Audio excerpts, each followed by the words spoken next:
السلام علیکم گامدی صاحب۔ وعلیکم السلام۔ میرا سوال یہ ہے کہ مجھ پر بہت سی مشکلات پریشانیاں یک کے بعد دیگرے اس طرح آئیں کہ مجھے وجودی بحران اور اسی قسم کے سوالات نے گھیر لیا۔ مجھے خدا کا تجربہ ایک امپرسنل وجود کے طور پہ ہوا کہ ایک قانون کے مطابق سب کچھ چل رہا ہے۔ اب اسے رحم کہہ لیں یا آزمائش، یہ حقیقت سے زیادہ میری سبجیکٹو حالت کا بیان ہے۔ میں اسے کسی بھی صفاتی نام سے یاد کروں، کوئی دوسری صفت اس کی نفی کر رہی ہوتی ہے۔ اس خدا اور خدائے ابراہیم کے اس خدا اور خدائے ابراہیم کو میں ایک دیکھ نہیں پا رہا۔ میں کیسے اس خدا سے دعا کروں یا اس کو دکھ سکھ سناؤں؟ کیا اب بھی انسان کی آہ سے عرش ہلا کرتا ہے؟ بسم اللہ الرحمن الرحیم۔ آپ بہت سی چیزوں کو دیکھ نہیں پاتے۔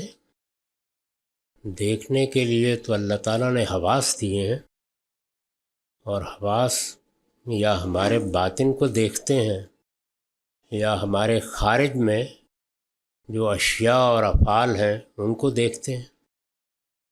عقلی نتائج تو ہمیشہ غیر مرئی ہوتے ہیں، وہ تصورات کی صورت میں ہوں یا کسی عقیدے کی صورت۔ تو اس لیے دیکھنے پر اصرار کیوں کیا جائے؟ اسی چیز کو قرآن مجید ایمان بالغیب سے تعبیر کرتا ہے۔ ایمان بالغیب کا مطلب کیا ہے؟ یہ کہ انسان پروردگار کی دنیا کو دیکھنے پر اصرار نہیں کرے گا، اپنی عقل سے سمجھ کر مانے گا۔ ایمان بالغیب یعنی دیکھے ماننا، یہی امتحان ہے۔ انسان کو اللہ تعالیٰ نے ایک باشعور مخلوق بنایا ہے، اس کے شعور کا امتحان یہی ہے کہ وہ چیزوں کو اگر عقلی طور پر صحیح سمجھتا ہے تو ان کا یقین کرے، ان کو مانے، اور جب وہ اپنے شعور کے مطابق عمل کرتا ہے تو اس میں پاکیزگی اختیار کرے۔ یہی دو چیزیں ہیں جو انبیاء علیہم السلام کی تعلیمات کا خلاصہ ہیں۔ تو اس وجہ سے آپ کو جو کچھ کرنا ہے وہ عقلی استدلال سے کرنا ہے۔ آپ کا اطمینان نہیں ہے تو آپ کسی اندیکھے خدا سے دعا نہ مانگیے، لیکن اگر آپ کا اطمینان ہے تو اس میں یہ اصرار کرنا کہ میں اس کو دیکھتا نہیں ہوں، یہ تو شرف انسانیت کی توہین ہے۔ اس طرح کا اصرار بیل گدھے کو کرنا چاہیے۔ انسان ایک عاقل مخلوق ہے، اس کا اصلی شرف یہی ہے کہ وہ جب عقلی لحاظ سے مطمئن ہو جائے کہ ایسا ہونا چاہیے یا ایسا ہونا لازم ہے، تو اس بات کو مان لے، اس سے قطع نظر کہ وہ اس کو دیکھ سکتا ہے یا نہیں دیکھ سکتا۔ سر میرا سوال یہ ہے کہ جیسے کوئی نوجوان جو ہے وہ کسی پیشے کا یا شعبے کا جو ہے وہ انتخاب کرتا ہے، اور اگر بدقسمتی سے وہ معاشرے کے عمومی رجحان سے مختلف ہے، تو ہم یہ دیکھتے ہیں کہ اسے اپنے معاملات میں ظاہر ہے کہ وہ محنت کرتا ہے، لیکن اس کو معاشرے کی طرف سے ایک اضافی جو ہے وہ بیک لیش کا سامنا کرنا پڑتا ہے، کہ اس کو ڈسکریجمنٹ کا سامنا کرنا پڑتا ہے، اسی طرح سے قبولیت نہیں ملتی اس کو معاشرے میں۔ تو پھر اس کے رویے میں اس سے تبدیلی آتی ہے کہ وہ یعنی اس کے اپنے گھر والے یا جو دوست احباب ہیں وہ بھی اس کے حوالے سے جو ہے وہ مطلب درست رویہ ان کا نہیں رہتا، قبولیت یا ویلیڈیشن نہیں ملتی۔ تو اس طرح کی صورتحال میں اسے اپنے سفر کو طے کرتے ہوئے کس طرح سے اپنے اخلاقیات کو برقرار رکھنا چاہیے، اور خاص طور پہ اس طرح کی صورتحال سے جو ہے وہ بھرتے ہوئے اس کو کیسے اپنے اخلاقیات کو برقرار رکھے، وہ یہ میرا آپ سے سوال ہے۔ اس میں بڑی بنیادی چیز یہ ہوتی ہے کہ دنیا کی عام روش کے برخلاف اگر آپ نے کوئی راستہ اختیار کیا ہے، پہلی چیز یہ ہے کہ سوچ سمجھ کر اختیار کیجیے۔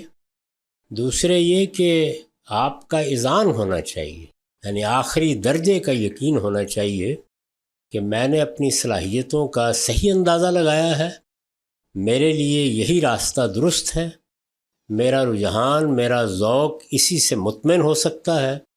اگر آپ اچھے طریقے سے تجزیہ کر کے یہ یقین و اذعان اپنے اندر پیدا کر لیں گے تو پھر لوگوں کی طعن و تشنیع، ان کی ملامت، ان کے اختلافات وہ بے معنی ہو جاتے ہیں، زیادہ ان کا اثر نہیں ہوتا۔ مجھے یاد پڑتا ہے جب میں نے یہ فیصلہ کیا تھا تو کوئی 3 مہینے تک ہمارے ہاں بالکل وہی کیفیت تھی کہ خاندان کی خواتین تعزیت کرنے کے لیے آتی تھی۔ یہ ہوتا ہے، ہر جگہ ہوتا ہے۔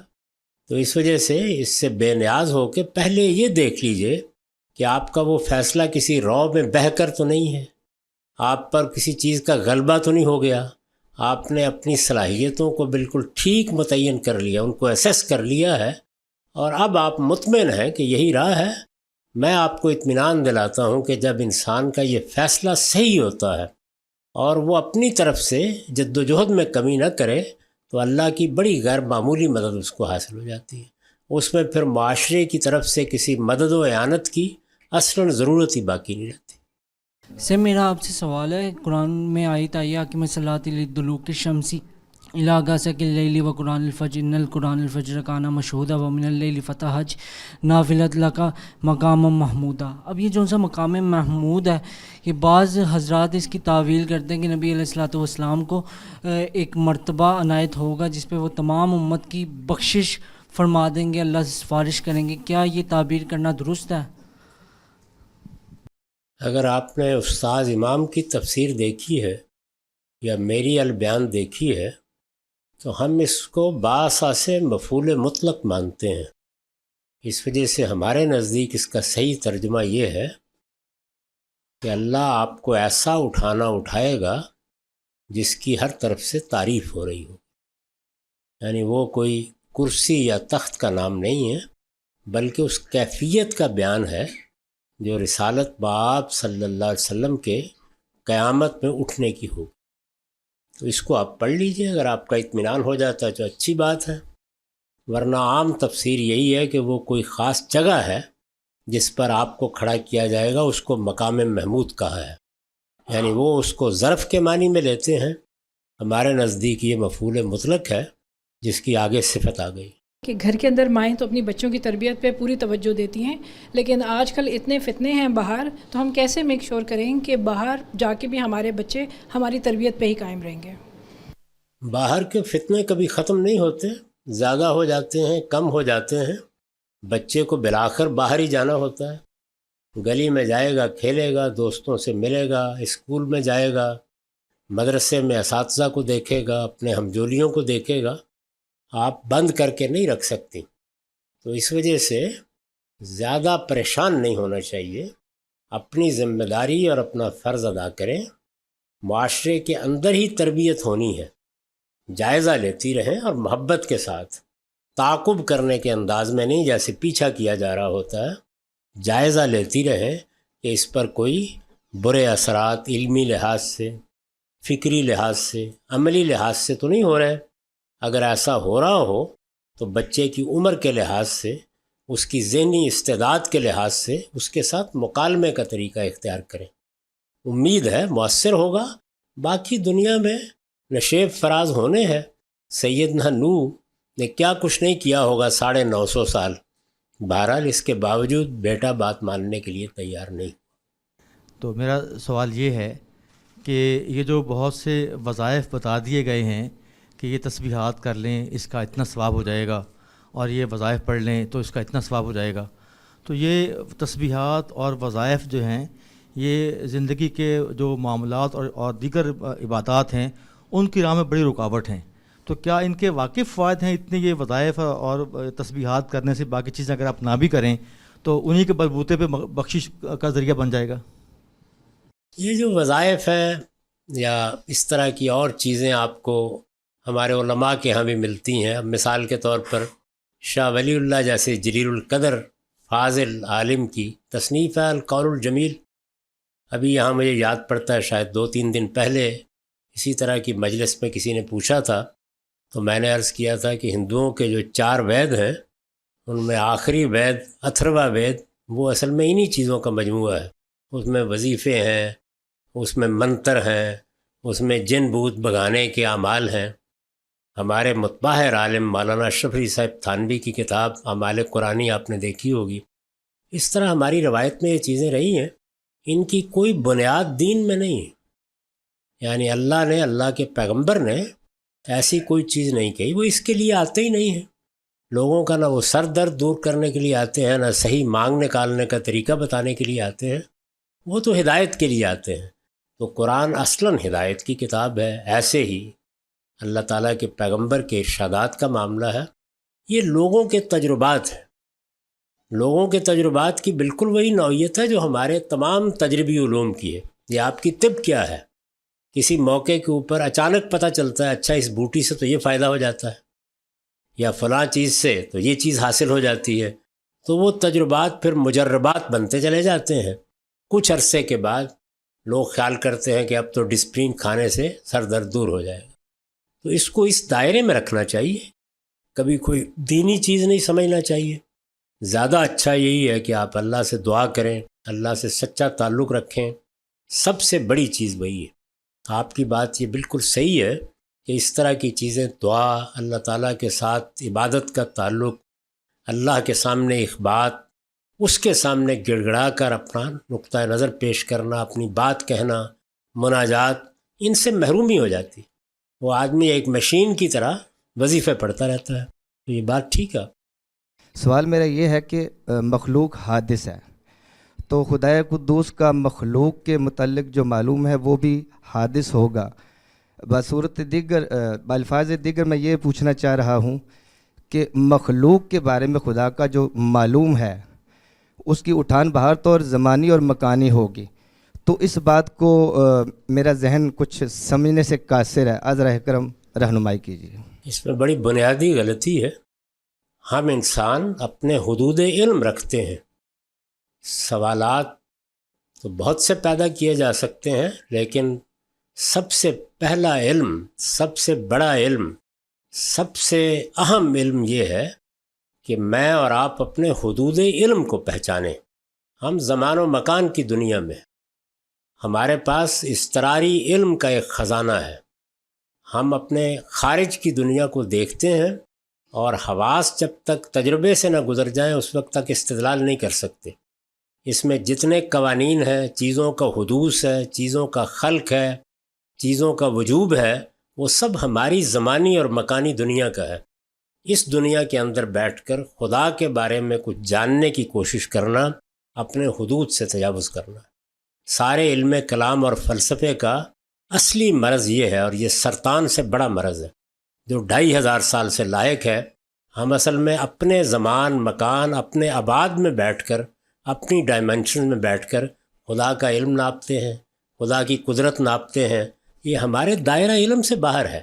خدا کے بارے میں ہمارے علم کی بنیاد نہ عقلی استدلال ہے، نہ ہماری طرف سے کوئی دریافت ہے. عقل تو بس یہ کہتی ہے کہ میں مخلوق ہوں، خالق ہونا چاہیے. خالق ہے. پیغمبر بتاتے ہیں کہ وہ خالق کیسا ہے، اور متنبع کر کے بتاتے ہیں کہ اس کی ذات کیا ہے، اس کی حقیقت کیا ہے. یہ تمہارے دائرہ علم سے باہر کی چیز ہے. زیادہ سے زیادہ تمہیں اس دنیا میں جو چیزیں موجود ہیں ان سے مماثل قرار دے کر کچھ چیزوں کا تصور دلایا جا سکتا ہے. تو اس وجہ سے اپنے حدود سے آگے نہ بڑھو، بلکہ سخت تنبیہ کی ہے کہ وہ لوگ جن کے دلوں میں ٹیڑھ ہوتی ہے وہ اس طرح کی حقیقتوں کو دریافت کرنے کے درپے ہو جاتے ہیں. آپ سورہ آل عمران میں دیکھیے، ابتغاء تاویلہ ہی و ابتغاء الفتنہ، یعنی یا تو وہ فتنہ برپا کرتے ہیں، اور یا یہ ہے کہ ایک چیز کی حقیقت کے درپے ہو کر اپنے آپ کو سرگرداں کر لیتے ہیں. تو میری بہت ادب کے ساتھ یہ درخواست ہے کہ ہمیں اپنے حدود علم کو سمجھنا چاہیے. ہمارا دائرہ علم الہیات نہیں ہے، ہمارا دائرہ علم یہ دنیا ہے. اس معاملے میں تمام تر خبر ہے جو پیغمبروں نے دی ہے. پیغمبروں کو ہم نے عقل سے مان لیا، سمجھ لیا. اللہ کی کتاب قرآن مجید کے بارے میں اطمینان ہو گیا کہ یہ فی الواقع اللہ ہی کی کتاب ہے، یہ قول البشر نہیں ہے. یہ ہو گیا تو اب اللہ کیا ہے، قیامت کیا ہوگی، کیسے برپا ہوگی، حشر نشر کیسے ہوگا، وہ دنیا کی زندگی سے مختلف ہوگی، ویسے ہی ہوگی. یہ سب چیزیں جتنی ہیں یہ متشابہات امور ہیں، اور ان کے بارے میں توجہ دلا دی گئی ہے کہ یہ انسان کے دائرہ علم سے باہر ہے. 2500 سال کی فلسفے کی تاریخ کا مطالعہ کرنے کے بعد آخر میں وہی الفاظ زبان سے نکلتے ہیں جو برٹن رسل کی زبان سے مرنے سے کچھ دیر پہلے نکلے. انسان سوائے سرگردانی کچھ نہیں پاتا ہے. دانش برہانی حیرت کی فراوانی.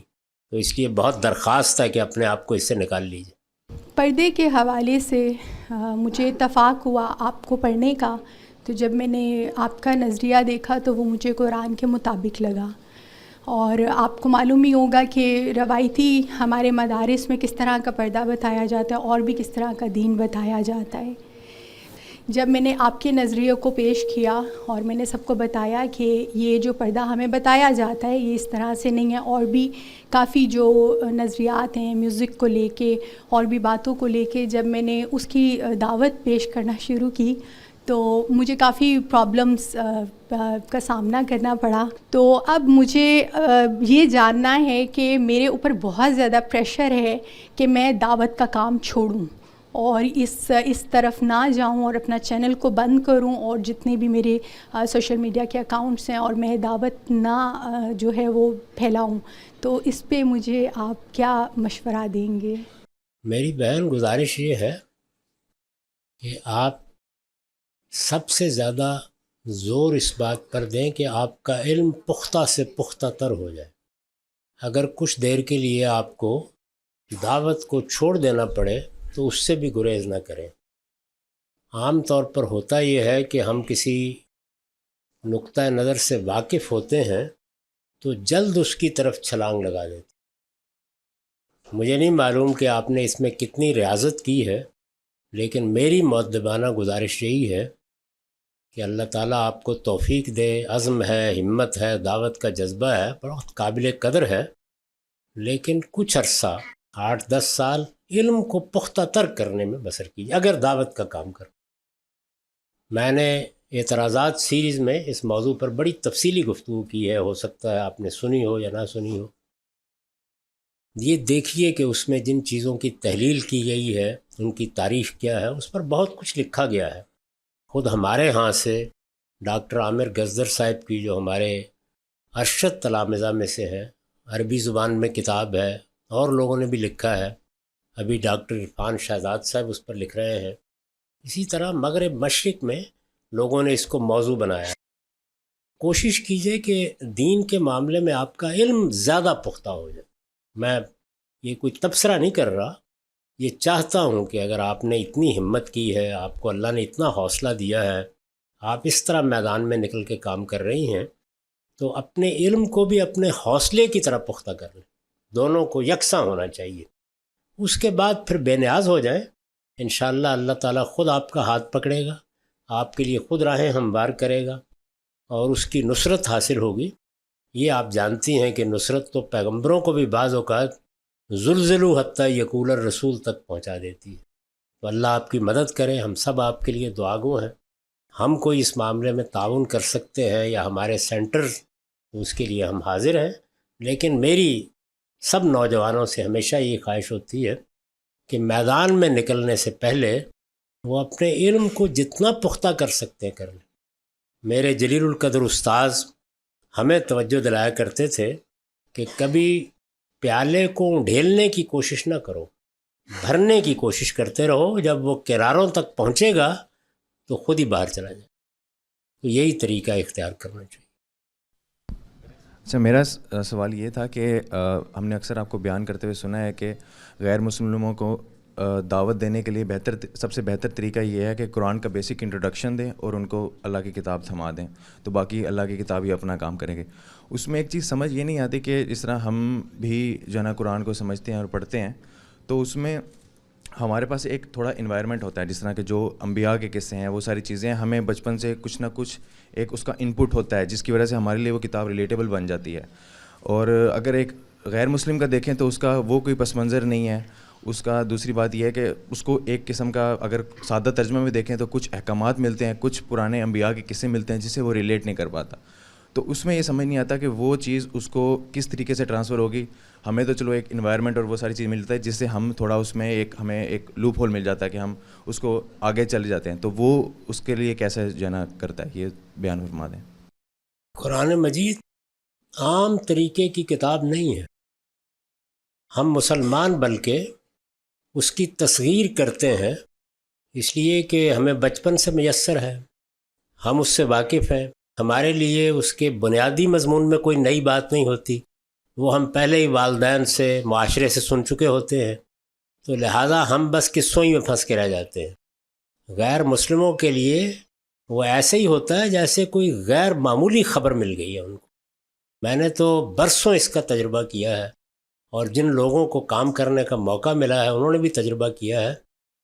ہوتا یہ ہے کہ بعض اوقات ہم کسی ایسے آدمی کے ساتھ وابستہ ہوتے ہیں، یا اس کو کوئی کتاب دیتے ہیں، یا اس سے کوئی بات کرتے ہیں جس کو اللہ تعالیٰ نے اس توفیق سے محروم کیا ہوتا ہے. وہ مسلمانوں میں بھی ہیں، غیر مسلموں میں بھی ہیں. تو آپ دیتے چلے جائیے، کتاب اپنا کام خود کر لے گی. مطمئن رہیے. میں آپ سے سچ عرض کرتا ہوں کہ جتنا اب تک سروے کیا گیا ہے، ہر ایک نے یہی کہا ہے کہ کبھی کوئی تبلیغ مؤثر نہیں ہوئی، کبھی لوگوں کا جا جا کے دروازے کھٹکھٹانا میسر نہیں ہوا. غیر مسلموں کے معاملے میں 3 ہی چیزیں ہمیشہ دعوت کا ذریعہ بنتی ہیں: قرآن مجید، نماز اور اذان. تو اس لیے خدا کو اپنا کام کرنے دیجئے. آپ کی ذمہ داری پوری ہو گئی. آخر اس پروردگار نے کچھ سوچ کر کہا ہے نا کہ اوحی الیہ ھذا القرآن لانذرکم بہ ومن بلغ، یعنی میری طرف یہ قرآن وحی کیا گیا ہے، یہ رسول اللہ کی زبان سے کہلوایا ہے. میں اس کے ذریعے سے تمہیں انذار کروں گا، اور اسی کے ذریعے سے ان سب کو جن تک یہ پہنچتا رہے. تو اس لیے یہ نذیر للعالمین ہے. اس سے آپ بالکل مطمئن ہو جائیں اور قرآن دیتے رہیں. جو اس کی قدر کرنے والے لوگ ہوں گے، وہ اس سے پہلے بھی دنیا میں کوئی جم غفیر نہیں ہوا، وہ آپ تک پہنچ جائیں گے. جب وہ پہنچ جائیں اس کے بعد تعلیم بھی ہوگی، سوالوں کے جواب بھی ہوں گے. یعنی کوئی آدمی اگر یہ سننے کے بعد کہ اللہ کی ایک کتاب اس کو دی گئی ہے متوجہ ہی نہیں ہوا، یا اس نے اس کو کھول کر پڑھنے کی زحمت ہی گوارا نہیں کی، یا زحمت گوارا کی ہے تو ایک آدھ قصے ہی میں پھنس کے رہ گیا ہے، وہ آپ کا مخاطب نہیں ہے. اس کا معاملہ اللہ کے سپرد کریں اور لوگوں کو دیتے چلے جائیں. سلیم الطبع لوگوں کو کتاب اپنی بات پہنچا دے. اب سوشل میڈیا پہ ایتھیزم اور الحاد بہت زیادہ ہے، اور اس پہ وہ کچھ احادیث بھی شیئر کرتے رہتے ہیں، ان کا مذاق اڑاتے رہتے ہیں، قرآن پاک کی آیات کا بھی مذاق اڑاتے رہتے ہیں. اب ان میں ایک کتاب انہوں نے شیئر کی، چلو وہ چیزیں سامنے آ جاتی ہیں، دیکھنی پڑ جاتی ہیں. اس میں انہوں نے ایک کتاب شیئر کی، قرآن اور اس کے مصنفین. اب اس کے اندر جو قرآن پاک کا یہ کلیم ہے کہ اس جیسی نہ کوئی آیت آ سکتی ہے، نہ کوئی صورت بنا سکتا ہے. انہوں نے امر القیس کی شاعری شیئر کی جو ایگزیکٹلی قرآن پاک کی آیتوں سے مطلب ریلیونٹ تھی. تو یہ قرآن پاک کا کلیم کس نوعیت کا ہے؟ مجھے اس کلیم کی سمجھ نہیں آئی ہے. اس کو خود قرآن مجید نے واضح کیا ہے، اور بہت خوبی کے ساتھ واضح کیا ہے. یہ بتایا ہے کہ اس دنیا میں انسان کسی کلام کو کیسے وجود میں لاتا ہے. آخر انسان تو کوئی 2-4 نہیں ہے نا، کروڑوں اربوں کی تعداد میں ہے، اور سب ہماری طرح کے عامی نہیں ہیں. بہت بڑے لوگ اس دنیا میں پیدا ہوئے ہیں. سقراط و فلاطوں جیسے فلسفی پیدا ہوئے ہیں، نیوٹن اور آئنسٹائن جیسے سائنسدان پیدا ہوئے ہیں، فردوسی، شیکسپیئر، غالب، اقبال جیسے شعراء پیدا ہوئے ہیں. دنیا کی ہر قوم میں، ہر جگہ ہیں. پچھلے 3-4 ہزار سال کا علم ہمارے پاس ہے. جن لوگوں نے وہ علم تخلیق کیا ہے، وہ سائنس کا ہو، سماجیات کا ہو، فلسفے کا ہو، ان کی تاریخ بھی ہمیں معلوم ہے. تو قرآن مجید نے پہلی بات یہ توجہ دلائی ہے کہ انسانی شخصیت صحیح و خطا کے مراحل سے گزرتی ہے، اس کے بعد کوئی فکر، کوئی فلسفہ یا کوئی کلام وجود میں آتا. اس سے استثناء ہو ہی نہیں سکتا. یعنی آپ کسی بھی شخص کو پکڑ لیں، وہ پہلے آپ کو بچپن میں سیکھتا نظر آئے گا، پھر مشق کرتا نظر آئے گا، پھر رجحانات نمایاں ہوں گے، پھر کچھ پختہ ناپختہ چیزیں اس کے قلم سے یا زبان سے نکلیں گی. یہ عمل جاری رہے گا صحیح و خطا کا. اس کے بعد کوئی غیر معمولی چیز، کوئی اپنا میگنم اوپس وہ دنیا کو پیش کر دے.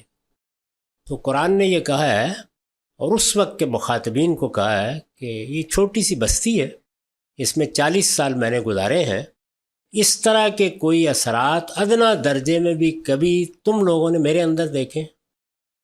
تو پہلی چیز یہ بیان کی ہے، اور یہ کہا ہے کہ فقط لبثت فیکم عمرا، میں تمہارے درمیان ایک عمر گزار چکا ہوں. کیا عقل سے کام نہیں لیتے؟ کبھی مجھے مشق سخن کرتے دیکھا ہو؟ کبھی تم نے مجھے چیزوں کو سمجھتے، پڑھتے، کوئی فکر ترتیب دیتے دیکھا ہو؟ کبھی میری زبان سے، میرے قلم سے کچھ ایسی چیزیں نکلی ہوں جو اسی نوعیت کی ہوں؟ میں تو ایک عام انسان کی حیثیت سے زندگی بسر کر رہا تھا. میرا انتخاب کر کے میری زبان پر یہ کلام جاری کر دیا گیا۔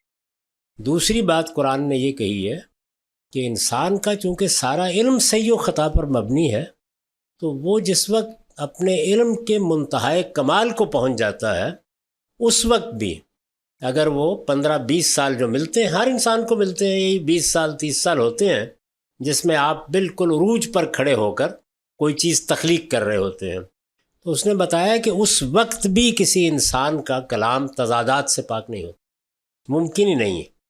چنانچہ دیکھیے اس کو کیسے بیان کیا ہے کہ لو کان من عند غیر اللہ لوجدوا فیہ اختلافا کثیرا، اگر یہ کلام غیر اللہ کی طرف سے ہوتا، عام انسان کی طرف سے ہوتا، تو تم اس میں انسانی کلام کے طریقے پر بے پناہ تضادات دیکھ۔ اور تیسری بات یہ فرمائی ہے کہ اس قرآن کو دیکھو، یہ اپنے زمانے میں تھا، اس نے دنیا کو پیش کر دیا جانا ہے، یہ صدیاں گزارے گا قیامت تک، لا یاتی الباطل من بین یدیہ ولا من خلفہ، نہ اس کے آگے سے کبھی کوئی ناحق چیز داخل ہو سکے گی نہ پیچھے سے۔ تو یہ 3 معیارات ہیں جن پر قرآن نے کہا ہے کہ اگر دنیا میں کوئی اور کلام تم اس طرح کا پیش کر سکتے ہو تو پیش کر دو۔ اس کا مطلب یہ ہے، لوگوں نے یہ خیال کیا کہ شاید شاعری جیسے کی جاتی ہے تو شیکسپیئر کی شاعری بھی کون کر سکتا ہے۔ سر میں نے اپنے استادوں سے یہ سیکھا ہے کہ اپنے دنیاوی معاملات کو آخرت کے ساتھ منسلک کریں، رزلٹ کی امید ہمیں دنیا سے نہیں رکھنی چاہیے۔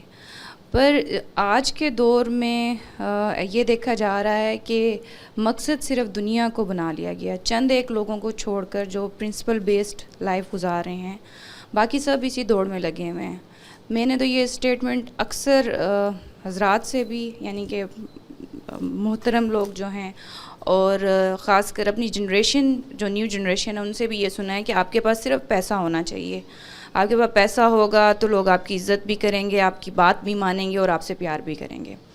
تو سر ایسی جب سچویشن بن گئی ہے تو بہت مشکل ہو جاتا ہے اپنے رولز پر قائم رہنا، جہاں کچھ آپ نے اپنے کچھ لوگوں کو جہاں آئیڈیل بنایا ہوتا ہے، جو آپ کو ایسی تعلیم دے رہے ہوتے ہیں، وہ بھی بعض اوقات اس دوڑ میں لگ جاتے ہیں کہ ان کا مقصد دنیا بن جاتا ہے۔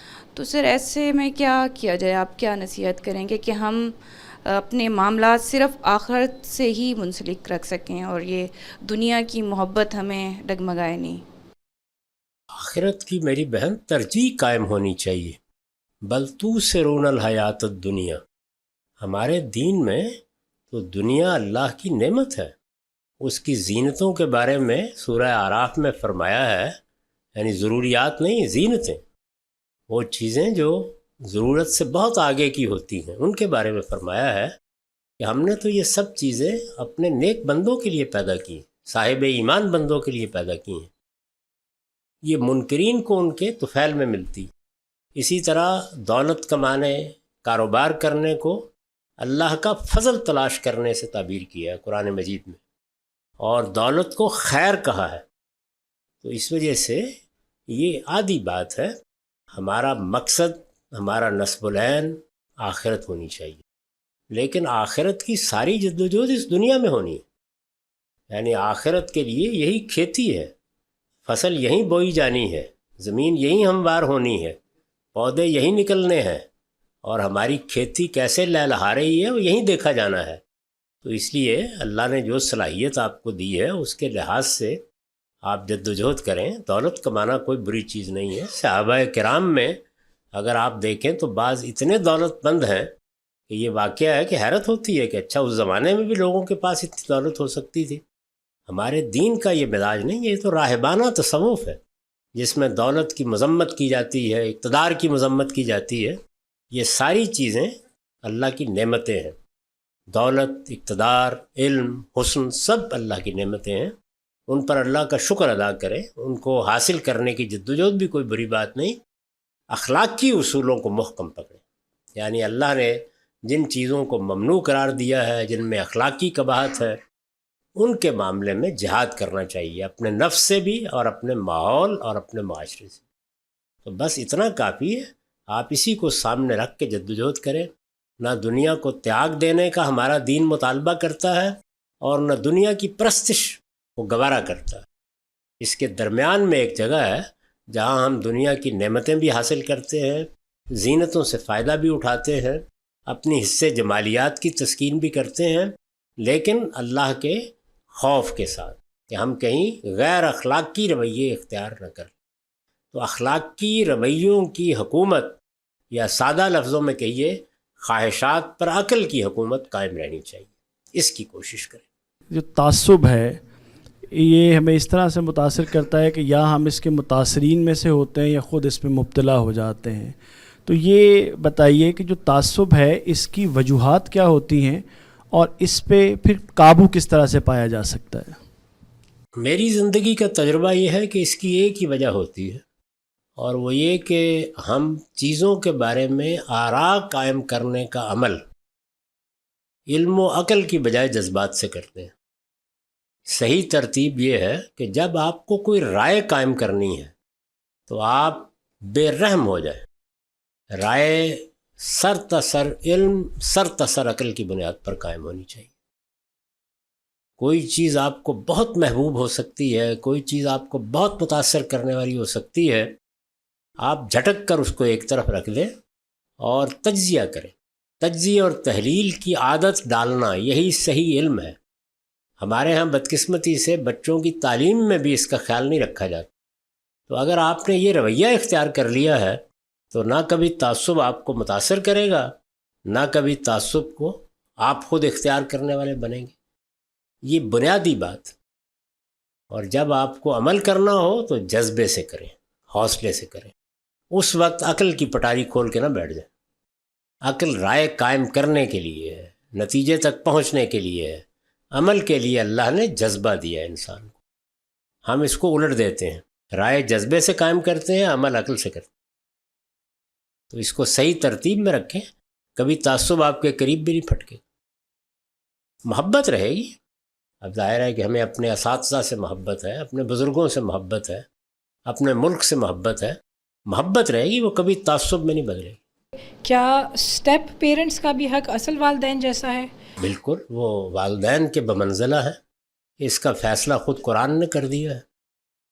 یعنی ہمارا باپ کسی خاتون کو بیاہ کے لایا ہے، ہم اس کے بطن سے پیدا نہیں ہوئے، لیکن اللہ تعالیٰ نے جہاں محرمات کو بیان کیا ہے سورہ نساء میں، تو سب سے پہلے اس رشتے کی حرمت بیان کی ہے، لا تنکحوا ما نکح آباؤکم، اور یہ کہا ہے کہ جو ماں کے ساتھ کوئی تعلق قائم کرنے کی حرمت ہے وہی اس کی حرمت ہے۔ تو اس کے صاف معنی یہ ہے کہ اللہ تعالیٰ نے اس رشتے کو وہی اہمیت دی ہے۔ باقی یہ بات ٹھیک ہے کہ جس کے بطن سے ہم پیدا ہوتے ہیں، جس سے ہم اپنی پرورش کے لیے محبت کرتے ہیں، اس کے ساتھ جذبات مختلف ہو سکتے ہیں، لیکن حقوق بالکل وہی رہیں گے، ان میں کوئی فرق نہیں کرنا چاہیے۔ اور اگر کسی قریبی شخص سے بار بار دل دکھ رہا ہو تو بدگمانی سے کیسے بچا جائے اور دل کو کیسے صاف کیا جائے؟ صرف بار بار دل دکھانے کے لیے بنائی گئی ہے، آپ ذہنی طور پر تیار ہو جائیں اس کے لیے۔ یعنی آپ جب دنیا میں کوئی کام کرنے کے لیے اٹھتے ہیں تو ان چیزوں میں الجھنے کی کوئی ضرورت نہیں ہوتی۔ انسان باٹا کے جوتے نہیں ہیں، ان میں بڑا تنوع ہوتا ہے، ان کے افکار الگ، ان کے سوچنے کے طریقے الگ، ان کے کام کرنے کے طریقے الگ، ان کو ایک بنانے کی کوشش بھی نہیں کرنی چاہیے۔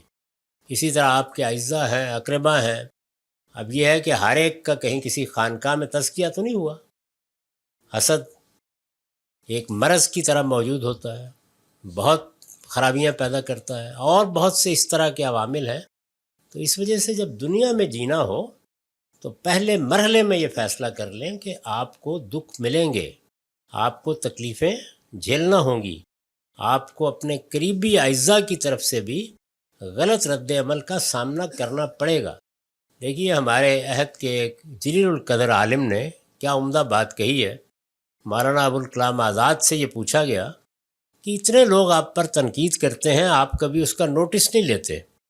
تو انہوں نے فرمایا کہ میں نے جب اس زندگی کی ابتدا کی تھی تو اپنے آپ سے ایک سوال کیا تھا، کیا سب لوگ ابوالکلام تم سے اتفاق کریں گے؟ جواب ملا کہ نہیں۔ دوسرا سوال کیا، کیا سب لوگ اختلاف کریں گے؟ جواب ملا کہ نہیں۔ تو انہوں نے کہا کہ بالکل جو کچھ میں نے سوچا تھا اس کے مطابق ہی صورتحال درپیش ہے، تو اس میں جواب دینے کی کیا ضرورت ہے؟ تو دنیا میں جو حقائق ہیں ان کو ایک بار سمجھ لیں. یہ دنیا اس کے لیے نہیں ہے. آپ کے اپنے قریبی اعزاء، آپ کے ساتھ کام کرنے والے لوگ، آخر کبھی سوچا کریں کہ رسالت مآب صلی اللہ علیہ وسلم کے صحابہ جنہوں نے پیغمبر کے ساتھ جد و جہد کی، پیغمبر سے بڑی کیا ہستی ہو سکتی ہے. اس کے بعد جب اقتدار کی کشمکش میں اختلافات ہوئے تو ہزاروں کی تعداد میں جنگوں کی نظر ہو گئے. بتایا جاتا ہے 60-70 ہزار کے قریب لوگ شہید ہوئے ہیں صفین میں، جمل میں. دنیا کو جیسی وہ ہے ویسے قبول کرنا چاہیے، ورنہ آپ کی طبیعت پر بہت برا اثر ہوگا اس سے. بلکہ مخالفت نہ ہو، گرد و پیش سے اچھے رویے ملیں، تعجب کرنا چاہیے. ہمارے ایک بزرگ تو کہا کرتے تھے کہ اگر اختلاف یا مخالفت نہ ہو رہی ہو تو سوچنا چاہیے صحیح کام بھی کر رہے ہو یا نہیں کر رہے. سر جب ہم ہسٹوریکل ڈیٹا دیکھتے ہیں، جیسے مودودی صاحب کی تحفظ القرآن میں پڑھ رہا تھا، تو اس میں انہوں نے ایک ریفرنس دیا، جو کنٹیکسٹ بیان کیا ایک ورس کا، جس میں اللہ تعالیٰ نبی پاک صلی اللہ علیہ وسلم سے کہتے ہیں کہ آپ نے وہ چیز اپنے لیے حرام کر لی ہے جو اللہ نے حلال کی تھی. تو یہ جو ورس ہے سر، اس کے کانٹیکسٹ میں 17 ڈفرینٹ کانٹیکسٹ بیان کیے ہوئے تھے، اور میں یہ سمجھ رہا تھا لاجیکلی ریشنلی کہ ان میں سے ایک کانٹیکسٹ ہی صحیح ہو سکتا ہے، تو باقی جو ہیں ان کی کیا ویلیو تھی. It was puzzling for me. پھر سر لاجک یہ کہتی ہے کہ you can not ascribe categorical true value اور false value to any statement of history اور فیوچر. تیسرا سر، خدا یہ کہتا ہے کہ آپ کا علم ہی ناقص ہے. چوتھا سر، جب ہم لوگ کسی چیز کو ڈیفائن کرتے ہیں ایز پر آر پرسپیکٹیو، تو ہم اپنے کنٹراڈکشن سے، جیسے آپ نے پہلے کہا، we can't get rid of them. اب یہ ساری چیزوں کے ہوتے ہوئے جب ہم اپنا قلم اٹھاتے ہیں ایک تفسیر لکھنے کے لیے یا ایکسیجیسس کے لیے، اور over the period of time بہت ساری لکھی گئی ہیں، تو they have created different perspectives about the same eternal knowledge. تو کیا سر وہ لکھی جانی چاہیے تھیں؟ کیا ہم اپنے کنٹراڈکشن سے باہر جا کے لکھ سکتے تھے؟ کیا وہ قلم اٹھاتے ہوئے ہمیں کیا سوچنا چاہیے تھا؟ اس پہ سر بتائیے. یہ ابھی رہنے دیجیے مائک ان کے پاس، مجھے ایک سوال کرنا ہے. آپ نے فرمایا کہ لما تحرم کی آیت میں 17 کانٹیکسٹ دیکھے میں نے، کوئی 2 بیان فرمائیے. سر ایک جگہ پہ وہ حضرت ماریہ قبطی رحمۃ اللہ علیہ کے حوالے سے بات واقعہ ہوا، کرتے ہیں. کانٹیکسٹ کا کیا تعلق ہے؟ سر انہوں نے کہا کہ اس واقعہ کی وجہ سے یہ واقعہ ہوا آیت جو نا، ہے، یعنی قرآن نے یہ کہا کہ اے پیغمبر آپ نے وہ چیز اپنے اوپر کیوں حرام کر لی جو اللہ نے حلال کی ہے. جی سر. تو اس میں کانٹیکسٹ کا تو سوال ہی نہیں ہے. سر انہوں نے اس میں تو سوال یہ ہے کہ وہ کیا چیز حرام کی تھی. یہ تجسس کا سوال ہے. سر دوسرا شہد کے بارے میں بتایا گیا. میں یہ کہنا چاہ رہا ہوں سر 17 کیا 80 ہوں، لوگ اندازے لگا رہے ہیں نا. کانٹیکسٹ کا مطلب تو یہ ہے کہ اللہ تعالیٰ نے قرآن میں ایک بات کہی ہے تو اس کا پس منظر کیا ہے. یہ تو واقعہ ہے، پتہ نہیں کیا واقعہ پیش آیا تھا. میرے خیال میں تو زیادہ محتاط طریقہ یہ تھا کہ یہ کہا جاتا کہ اس کے بارے میں کچھ نہیں کہا جا سکتا. جب اللہ نے ذکر کرنا پسند نہیں کیا تو ہمیں بھی اس کے درپے ہونے کی کیا ضرورت ہے. بالکل سر، میں آپ کے ساتھ متفق ہوں سر اس بات پہ. تو اس لیے یہ کانٹیکسٹ نہیں ہے، یہ واقعہ ہے. اور انسان کے اندر چونکہ فطری تجسس ہے، اسی طرح کی بہت سی چیزیں آپ کو ملیں گی. مثلا قرآن مجید یہ بیان کرتا ہے کہ سیدنا داؤد کے پاس محراب میں کچھ لوگ آ گئے. اب لوگوں کی دلچسپی یہ ہے کہ واقعہ کیا ہے. دیکھیے اس میں کتنا اچھا سبق خود قرآن نے دیا ہے. اصحاب کاف کو بیان کرتے ہوئے قرآن نے یہ کہا کہ لوگ کہتے ہیں کہ ان کی تعداد یہ تھی، اور مختلف آراء بیان کی ہیں. تو خیال ہوتا ہے کہ یہ اللہ تعالیٰ کو بتا دینا چاہیے کیا تعداد تھی. فرمایا کہ نہیں، بتانے کی کوئی ضرورت نہیں، بلکہ یہ اس موضوع پر بحث بھی کریں، ٹال دیں. اس سے یہ سبق دیا ہے کہ اس طرح کی تفصیلات یہ انسان کے ذوق تجسس کی وجہ سے ہوتی. یہ قرآن کا کوئی کانٹیکسٹ نہیں ہے. بس اتنی بات کافی ہے کہ رسول اللہ نے اور آگے واضح کر دیا کہ کس ذیل میں تبتغی مرضات ازواجک، یعنی اپنی بیویوں کی خوشنودی چاہنے کے لیے، جو خود ایک بڑی محمود چیز ہے، پسندیدہ چیز ہے، آپ نے ایک چیز اپنے لیے حرام کر لی. اللہ نے پسند نہیں کیا. آگے دیکھیے فرمایا ہے کہ پیغمبر نے ایک راز کی بات بیوی کو بتائی، اللہ نے اس سے باخبر کر دیا. وہ راز کی بات کیا تھی؟ میری تو آج تک کبھی یہ روش ہی سمجھ میں نہیں آ سکی کہ کہ جس چیز کو اللہ تعالیٰ نے کھولنا پسند نہیں کیا اس پر ہم کیوں گفتگو فرماتے ہیں؟ اصل بات ہے وہ سمجھ میں آ گئی کہ آدمی کو کسی حال میں بھی اگر وہ پیغمبر ہے تو کسی چیز کو چھوڑتے وقت، ترک کرتے وقت دیکھنا چاہیے کہ اس کی امت پر اس کے کیا اثرات ہوں گے. بس اتنی بات. میرا سوال سر یہ ہے کہ قرآن مجید اللہ تعالیٰ نے انسانوں سے خطاب کیا ہے اور اولین مخاطب حضور صلی اللہ علیہ وآلہ وسلم. قرآن مجید کے جو حروف مقطعات ہیں ان کے بارے میں گزشتہ 1400 سال سے ہمیں لا علم رکھا جا رہا ہے. میری آپ سے گزارش ہے کہ اس کے اوپر روشنی ڈالیں کہ یہ کیسے ہو سکتا ہے کہ اللہ تعالیٰ انسانوں سے خطاب کر رہا ہو اور جب انسان اس خطاب کا مطلب اور معانی جاننا چاہتا ہو تو ہمارا دین ہمیں یہ کہے کہ اس کے اوپر آپ نے خاموش رہنا ہے، اس سوال کا جواب آپ نے نہیں پوچھنا کہ الف لام میم کا ترجمہ یا اس کا مطلب کیا ہے.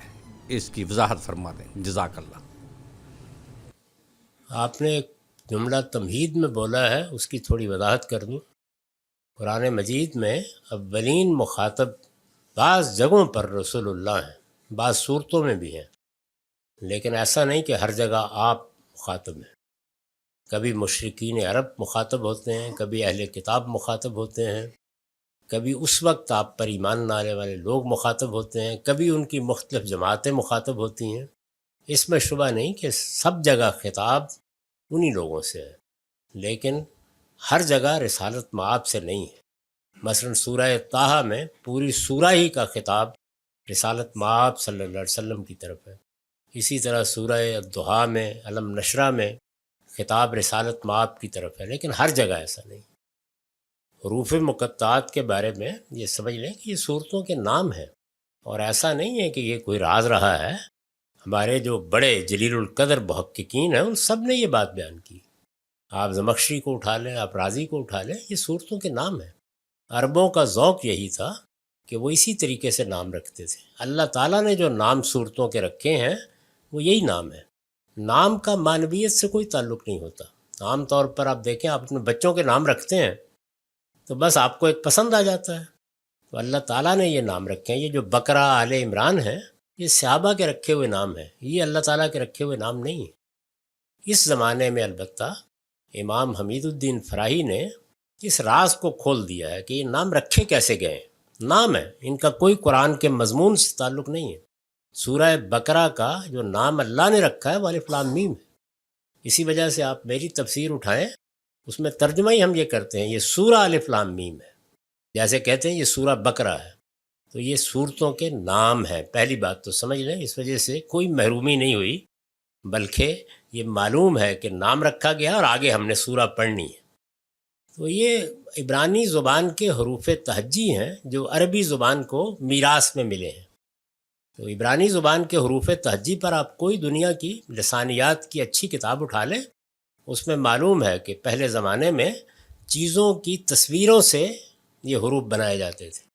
وہی ان کے معنی ہیں. جیسے نون مچھلی کی صورت میں لکھا جاتا تھا، اس کے معنی بھی مچھلی کے ہیں.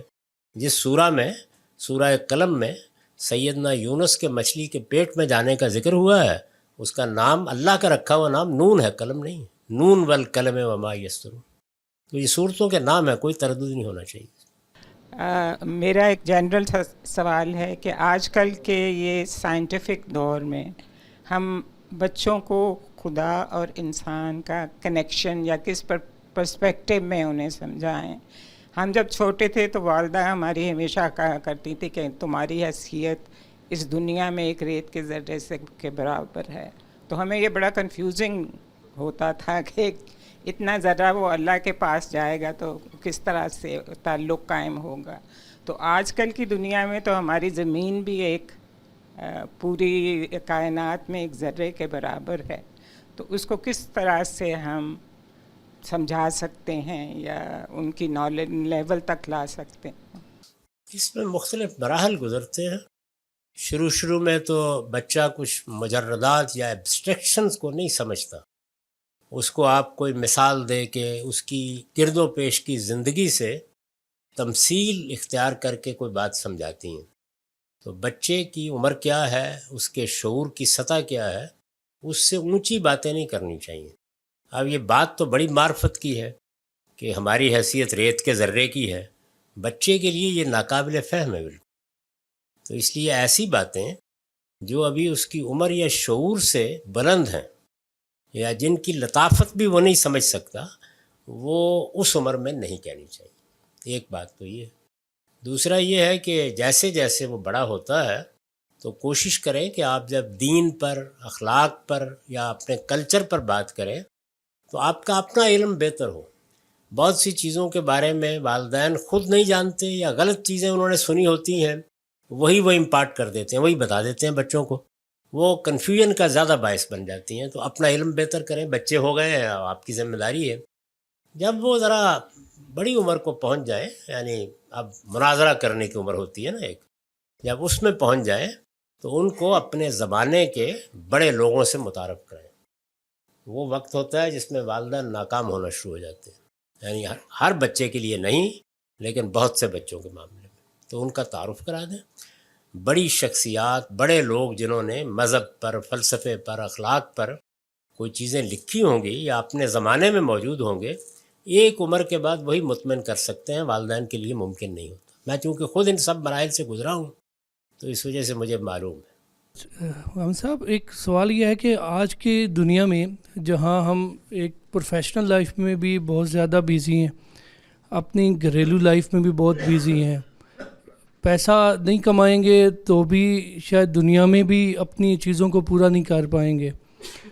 ان ساری چیزوں میں رہتے ہوئے جہاں دنیا میں یعنی آپ بھاگ نہیں سکتے دونوں چیزوں سے، اور رب کی ذات، کیونکہ آخرت کو دیکھیں گے تو رب کی ذات کی طرف جانا ہے، پیش تو اس کے آگے ہونا ہے.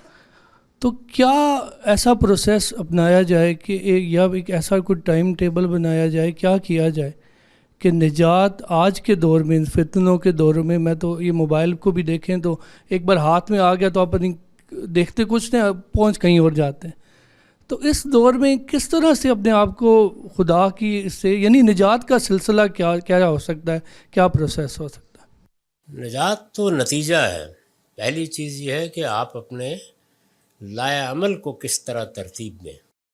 دنیا ہے، آپ کو اللہ نے صلاحیتیں دی ہیں، اس میں آپ نے کمانا ہے، بھرپور زندگی بسر کریں، کوئی معنی نہیں ہے اس میں دولت کمائیں. آپ کو اللہ نے حوصلہ مند بنایا ہے، سیاسی آدمی ہیں، کوئی حرج نہیں ہے، اقتدار کی دوڑ میں بھی شریک ہوں. یہ سب چیزیں بالکل جائز، ہمارے دین میں کوئی چیز ممنوع نہیں. اپنی یہ تربیت کریں کہ میں اخلاقی حدود سے تجاوز نہیں کروں، بڑے سے بڑا نقصان اٹھا لوں گا لیکن میں اخلاقی حدود سے تجاوز نہیں کروں گا. یہی وہ امتحان ہے جس میں اللہ نے آپ کو ڈالا ہے، اس کا لحاظ رکھیے، ورنہ بھرپور زندگی بسر کرتے ہوئے یہ کام آپ کرتے چلے جائیں، اس سے کوئی فرق نہیں پڑے گا. اللہ تعالیٰ نے آپ کے لیے ہدف بنایا ہے کہ کہیں آخرت کو کھو نہ دینا. اور دیکھیے کتنے خوبصورت الفاظ میں بیان کیا ہے، تو سرون حیات دنیا، یعنی دنیا کی زندگی میں تم نے رہنا ہے، جینا ہے، اس کی ضرورتیں پوری کرنی ہیں، بچے ہیں، اعزاء ہیں، اقربا ہیں، کمانا ہے، اپنی خواہشیں پوری کرنی ہیں، سب چیزیں جائز ہیں، لیکن آخرت کی ترجیح قائم رہنی چاہیے. آخرت کی ترجیح کس چیز سے قائم ہوگی؟ اخلاق کی ترجیح سے. یعنی آپ کو جہاں یہ محسوس ہو کہ آپ یہاں جھوٹ بول رہے ہیں، بددیانتی کر رہے ہیں، کسی کو دھوکہ دے رہے ہیں، کسی کا حق تلف کر رہے ہیں، کسی کی جان مال آبرو کے خلاف زیادتی کر رہے ہیں، بس اس جگہ بڑے سے بڑا نقصان اٹھانے کے لیے تیار ہو جائیں اور اپنی لگامیں کھینچ لیں. اتنی سی بات. اس کی تربیت بچپن سے کریں، انشاءاللہ آپ کے لیے منزلیں بھی آسان ہوں گی اور دنیا میں بھی آپ بہت ترقی کریں گے.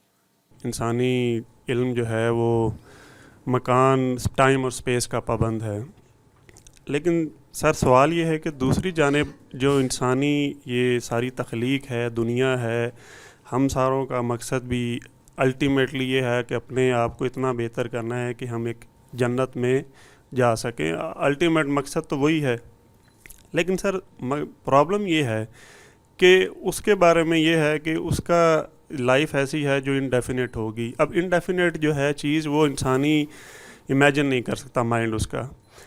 کہنے کا مقصد یہ ہے کہ ہمارے مقصد ہمارے آگے وہ ہے جس کے بارے میں ہم منظر کشی قرآن مجید میں ملتی ہے، لیکن اس کا کوئی ڈیفینیٹ ہمارے آگے کوئی نہیں پتہ وہ کہاں ہوگی، کیسے ہوگی۔ اب ہمارا مقصد ہمیں جب کلیئرٹی نہیں دیتا تو ہمارا اس کا عمل جو ہے وہ پھر ہمیں کنفیوژن کا شکار کرتا ہے، پھر بندہ بھول جاتا ہے کہ یار اس دنیا میں آئے ہم کس لیے تھے۔ تو میرا سوال یہ ہے کہ ہم جنت کے بارے میں یا آخرت کا تو علم ہے، ہوگی، وہ تو لازمی ہوگی، لیکن جو الٹیمیٹ مقصد ہے، گول ہے، اس کے بارے میں ابھی کلیئرٹی مائنڈ میں نہیں آئی، کیونکہ وہ ایک انڈیفینٹ چیز کے بارے میں ہے۔ تو ہم اس کو کیسے ٹیکل کریں اس چیز کو؟ اللہ تعالیٰ نے اس کا جواب دیا ہے کہ تمہارا علم بھی محدود ہے، تم زمان و مکان کے اندر سوچنے والے شخص ہو۔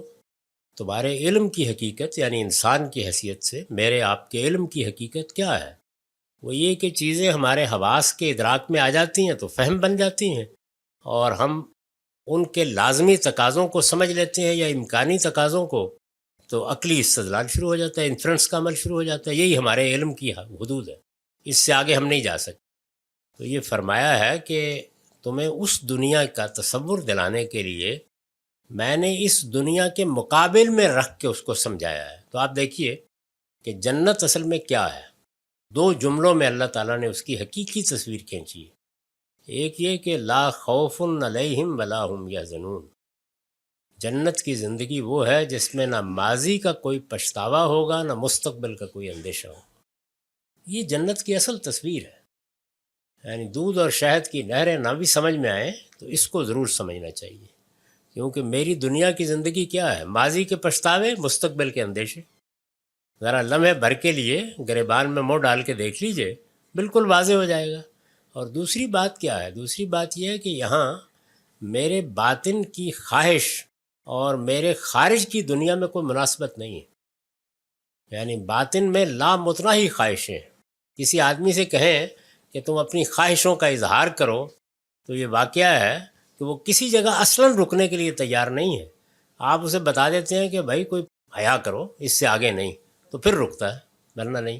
دیکھیں کیسے بیان کیا اس کو، لکم فیہا ما تشتہی انفسکم، جنت وہ ہے کہ جہاں جو تم چاہو گے تم کو مل جائے گا۔ تو خواہش اور خارج ہم آہنگ ہو جائے گا۔ اتنے پہ اکتفا کریں، اور اگر اتنا آپ کے اندر کوئی کشش پیدا نہیں کرتا تو پھر بہتر ہے کہ دنیا ہی میں رہیں۔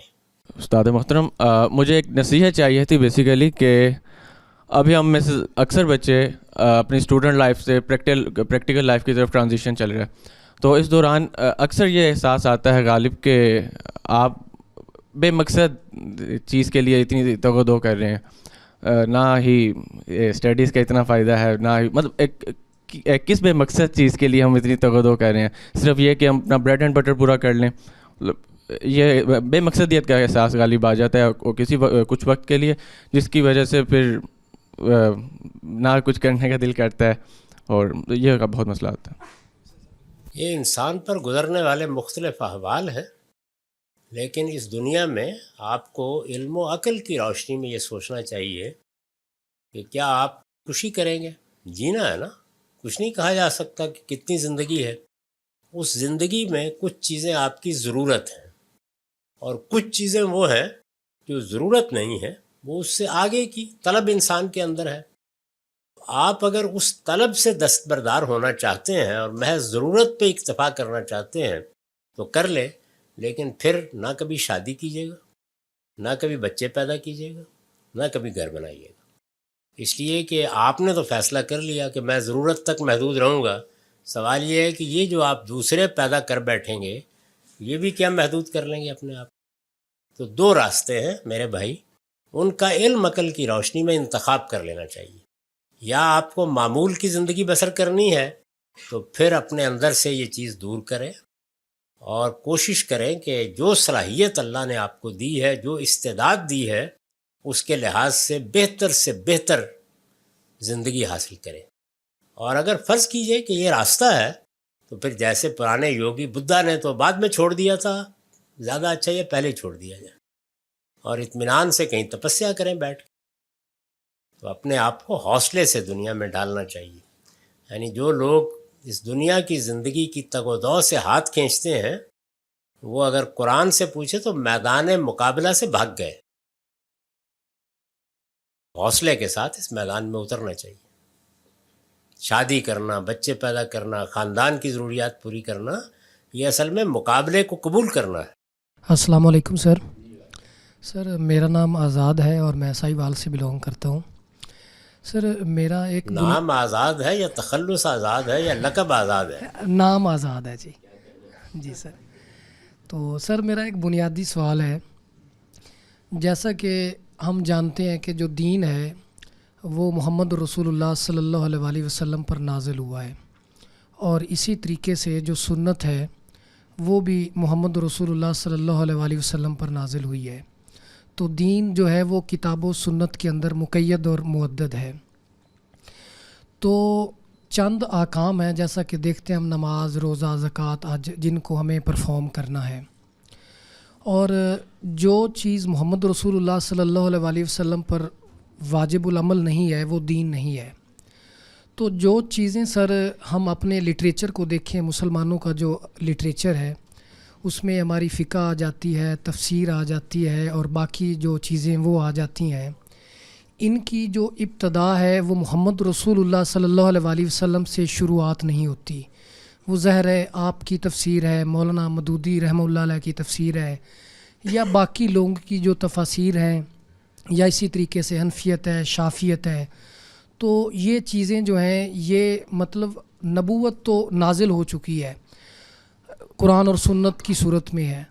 تو یہ ایک طرح سے نبوت کے اندر انسانی مداخلت نہیں ہے، اس کی توسیع نہیں ہے کہ ہم اپنی جو ایک سوچ ہے یا اپنی جو عقل ہے اس کو نبوت کے اندر کنٹریبیوشن مان کے کہتے ہیں اور اپنا حکم اللہ جو ہے وہ دریافت کرتے ہیں. آپ فقہ اور جو تفاسیر ہیں کیا ان کو دین مانتے ہیں؟ اگر دین ہے تو پھر ختم نبوت کیا ہے کہ آج بھی انسان اپنی ریاضت سے وہ چیز دریافت کر سکتا ہے اور کہتا ہے کہ نہیں یہ چیز جو ہے یہ اللہ کی یہ منشا تھی جو آج سے پہلے محمد رسول اللہ کی عقل میں نہیں آئی. Thank you very much. ذرا اپنے پاس رکھیے مائک اور ایک سوال کا جواب دے دیجیے. وہ کون سا مفسر ہے جس نے کبھی یہ کہا ہے جو آپ نے بیان فرمایا کہ یہ میرا نقطہ نظر ہے، میں نے یہ نکالا ہے، محمد الرسول اللہ کے علم میں نہیں آیا تھا، میں نے دریافت کیا. جی سر پھر تفسیر کی پھر ضرورت ہمیں کیوں پڑی اگر وہ دین نہیں ہے تو جس پھر کے لیے ہم آپ کو سوال کی ضرورت پڑی، جس مقصد کے لیے آپ کو سوال کی ضرورت پڑی ہے، تفسیر کی ضرورت بھی اسی جو تعبیر محمد رسول اللہ نے دین کی دی ہے ہم کیا اسی کے اوپر اکتفا نہیں کر سکتے؟ محمد الرسول اللہ نے جو تعبیر دی ہے اس کو انسانوں نے اخذ کرنا ہے، سمجھنا ہے. اب مثال کے طور پر ہمارے ہاں کروڑوں کی تعداد میں لوگ عربی زبان سے واقف نہیں ہیں، تو ترجمہ کرنے کی ضرورت پڑ گئی نا. اس کا کوئی حل ہے آپ کے پاس؟ نہیں سر، ترجمے اور تفسیر میں تو فرق ہے نا. ترجمہ تو وہ ایک بالکل کوئی فرق نہیں، ایک ہی چیز. ترجمے میں آپ لفظ، جملے کی تعریف اور سیاق و سباق کو سامنے رکھ کر مدعا بیان کرتے ہیں، اور جو کسی جملے میں لسانی اور عقلی مضمرات ہیں ان کو تفسیر میں کھول دیتے ہیں. تو کنیکشن ود دا ختم نبوت، ختم نبوت کا اس سے کیا تعلق ہے؟ مطلب دین نازل ہو چکا ہے تو نازل ہو چکا، اب ہمیں اسی کی پیروی کرنی ہے. پیروی سمجھ کے کریں گے نا. آپ درمیان میں ایک کڑی کو حذف کر رہے ہیں، یعنی مجھے جس چیز کی پیروی آپ گفتگو فرما رہے ہیں، آپ بتائیں آپ کی بات کو سمجھے بغیر کیسے پیروی کروں آپ کی بات کی؟ تو وہ سر ہمارے سامنے موجود ہے، نماز ہم پڑھ رہے ہیں، میرے سامنے موجود ہے، روزہ رکھ رہے ہیں. اب آپ نے کچھ الفاظ بولنے ہیں، مجھے ان الفاظ کو سمجھنا ہے. تو یہ سمجھ لیجئے کہ ترجمے میں کیا ہوتا ہے. ترجمے میں لفظ، تالیف جملہ اور سیاق و سباق کی روشنی میں آپ لفظوں کو کسی دوسری زبان میں منتقل کرتے ہیں. تفسیر میں آپ اسی جملے کے لسانی اور عقلی مضمرات بیان کرتے ہیں، وہ اس کی پیدائش کے ساتھ اس کے اندر موجود ہوتے ہیں. جی مطلب تفسیر اور جو فقہ ہے اسے آپ دین کہتے ہیں، یہ دین ہے، یہ دین کا فہم ہے. کس نے دین کہا؟ اسی لیے میں نے پوچھا تھا کہ ذرا اس شخص کا نام بتائیے جس نے کسی تفسیر کو یا فقہ کو دین کہا. دین تو محمد الرسول اللہ کے قول و فعل کا نام ہے. وہ مل گیا قرآن کی صورت میں سنت. اب ہم نے سمجھنا ہے اس کو. یہ سمجھنے کا عمل ہے، اور سمجھنے کے عمل سے جو بالا تر انسان کوئی پیدا ہو گیا ہے اس کی زیارت کروائیے. میں اپنا قیام یہاں ممتد کر دوں گا. ہم انسان فلسفے کی کتاب ہوگی سمجھیں گے، سماجیات کی کتاب ہوگی سمجھیں گے، اللہ کی کتاب ہوگی سمجھیں گے، تو سمجھنے سے میں بالاتر کیسے ہو جاؤں؟ یہ تو میری انسانی ضرورت ہے کہ مجھے سمجھنا ہے، اور جب ہم کسی چیز کو سمجھنا چاہتے ہیں تو لازمی طور پر جو اس سے بات ہم نے اخذ کی ہے اس کو بیان کریں گے الفاظ میں، جیسے ہی بیان کرتے ہیں وہ تفسیر بن جاتی ہے۔ فقہ کیا ہے؟ فقہ اصل میں کسی کلام کے یا کسی حکم کے عقلی مضمرات کا بیان ہے۔ مضمرات لفظ پہ توجہ کیجیے، یعنی وہ چیز جو چھپی ہوئی ہے لفظ کے اندر، اس کو نکال کے باہر لے آتے ہیں۔ سر، خواتین کی طرف سے سوال ہے کہ آج کا مسلمان علم اور اخلاق میں پستی کا شکار ہے، آپ کے خیال سے اس کی کیا وجہ ہے، اور پاکستانی مسلمانوں کو آپ کیا نصیحت کریں گے؟ مسلمان قومیں بوڑھی ہو گئیں۔ جو قومیں ایک لمبے عرصے تک دنیا میں اقتدار میں رہی ہوں، وہ بالکل اسی طرح بوڑھی ہو جاتی ہیں جس طرح سے انسان بوڑھا ہو جاتا ہے۔ تو ہمارا حال بھی یہی ہے۔ اور بڑھاپا کیا چیز ہے؟ یعنی علم کی طرف التفات ختم ہو جاتا ہے، فہم میں اضمحلال آ جاتا ہے، اور اسی طریقے سے اخلاقی لحاظ سے بھی انسان تکاسل پسند ہو جاتا ہے۔ بس ٹھیک ہے، یہ حاصل کرنا ہے کسی طرح بھی ہو جائے، بائی ہک اور بائی کرک، یہ ہوا ہے۔ تو ذرا اپنے آپ کو بھی جوان رکھنے کی کوشش کریں، اور قوم کو بھی۔ بڑھاپا ہے اور کچھ نہیں۔ سر، کیا صدقہ رد بلا ہے؟ صدقہ دعا ہے، یعنی اللہ تعالیٰ کے حضور آپ نے کوئی انفاق کیا، کوئی نیکی کی، اور اس کے ساتھ دعا کی کہ پروردگار مجھ پر کوئی مصیبت ہے تو آپ اس کو ٹال دیں۔ یعنی کوئی چیز بھی خود کسی بلا کو دور نہیں کرتی، اللہ دور کرتا ہے۔ یہ وسیلہ اختیار کیا۔ سر، ایک سوال اور ہے کہ قرآن میں آیا ہے کہ لوگ نبی سے پوچھتے ہیں کہ قیامت کب آئے گی، تو آپ کہہ دیتے ہیں کہ مجھے نہیں معلوم۔ تو یہ کیسے ہو سکتا ہے کہ ہمارے نبی نے قیامت کی اتنی ساری نشانیاں احادیث اور روایات میں آ گئی ہوں؟ نشانیاں اور چیز ہیں، اور قیامت کب ہوگی اور چیز۔ یعنی نشانیاں تو دیکھیے نا، جو حدیث جبریل میں 2 نشانیاں بیان ہوئی تھیں، وہ خود ہمارے زمانے میں اور اس لحاظ سے بڑے غیر معمولی معاملہ ہوا ہے، بالکل حرف برف پوری ہو گئی۔ آپ نے فرمایا تھا کہ جب قیامت قریب آ جائے گی تو عرب کے ننگے پاؤں، ننگے بدن پھرنے والے چرواہے یتطاولون فی البنیان، عمارتوں کی بلندی میں ایک دوسرے سے مقابلہ کر رہے ہیں، اور غلامی ایک ادارے کے طور پر ختم ہو جائے۔ دیکھ لی، بالکل ایک ہی وقت میں سن 46 کے بعد یہ تبدیلی آ گئی، اور اب دنیا اس کو دیکھ سکتی ہے۔ تو یہ نشانیاں ہیں، اس سے یہ تو نہیں معلوم ہوا کہ قیامت کب آئے گی۔ ہو سکتا ہے ابھی اور 500 سال مثلا۔ سر، ایک اور سوال ہے خاتون کا کہ کیا سٹاکس میں انویسٹ کرنا جائز ہے؟ کاروبار کوئی بھی ہو، اس میں آپ انویسٹ کریں، اس میں کوئی چیز ناجائز نہیں ہے۔ یہ دیکھ لے کہ اس میں کسی کے لیے کوئی دھوکہ، کوئی فریب، کسی کو ضرر پہنچانے کی کوشش، یہ تو نہیں۔ تو سٹاکس ایک جدید طریقہ ہے کاروبار کرنے کا، تو آپ اس میں انویسٹ کریں۔ کاروبار کے بارے میں ایک ہی ہدایت ہے قرآن کی، لا تاکلوا اموالکم بینکم بالباطل، یعنی انسانی عقل اور انسان کا حادثہ اخلاقی جن چیزوں کو برا سمجھتا ہے وہ نہیں ہونی چاہیے۔ السلام علیکم سر، میزان کا مطالعہ کرتے ہوئے ایک مشکل تھوڑی پیش آئی حج و عمرے کے موضوع میں۔ سر، اس میں آپ نے فرمایا کہ عمرہ کے اندر قربانی بھی اس کا رکن ہے، اور اس کی دلیل میں آپ نے فرمایا کہ صلح حدیبیہ کے موقع پہ جو کیا گیا، لیکن آگے چل کے جب آپ نے فرمایا کہ اگر کسی شخص کو روک لیا جائے، بد امنی کی وجہ سے وہ رک جائے، آگے نہ جا سکے، سفر جاری نہ رکھ سکے، تو وہیں پہ وہ اپنا احرام کھول دے اور قربانی کر دے۔ اور آگے یہ لکھا ہوا ہے کہ صلح حدیبیہ کے موقع پہ جو قربانی کی گئی تھی وہ اسی امر کی وجہ سے کی گئی تھی۔ تو سر سوال یہ ہے کہ بامر مجبوری جو کام کیا جائے گا وہ رکن کیسے بن سکتا ہے، مستقل رکن کیسے بن سکتا ہے؟ آپ نے درمیان میں سے بہت بڑی بات حذف کر دی۔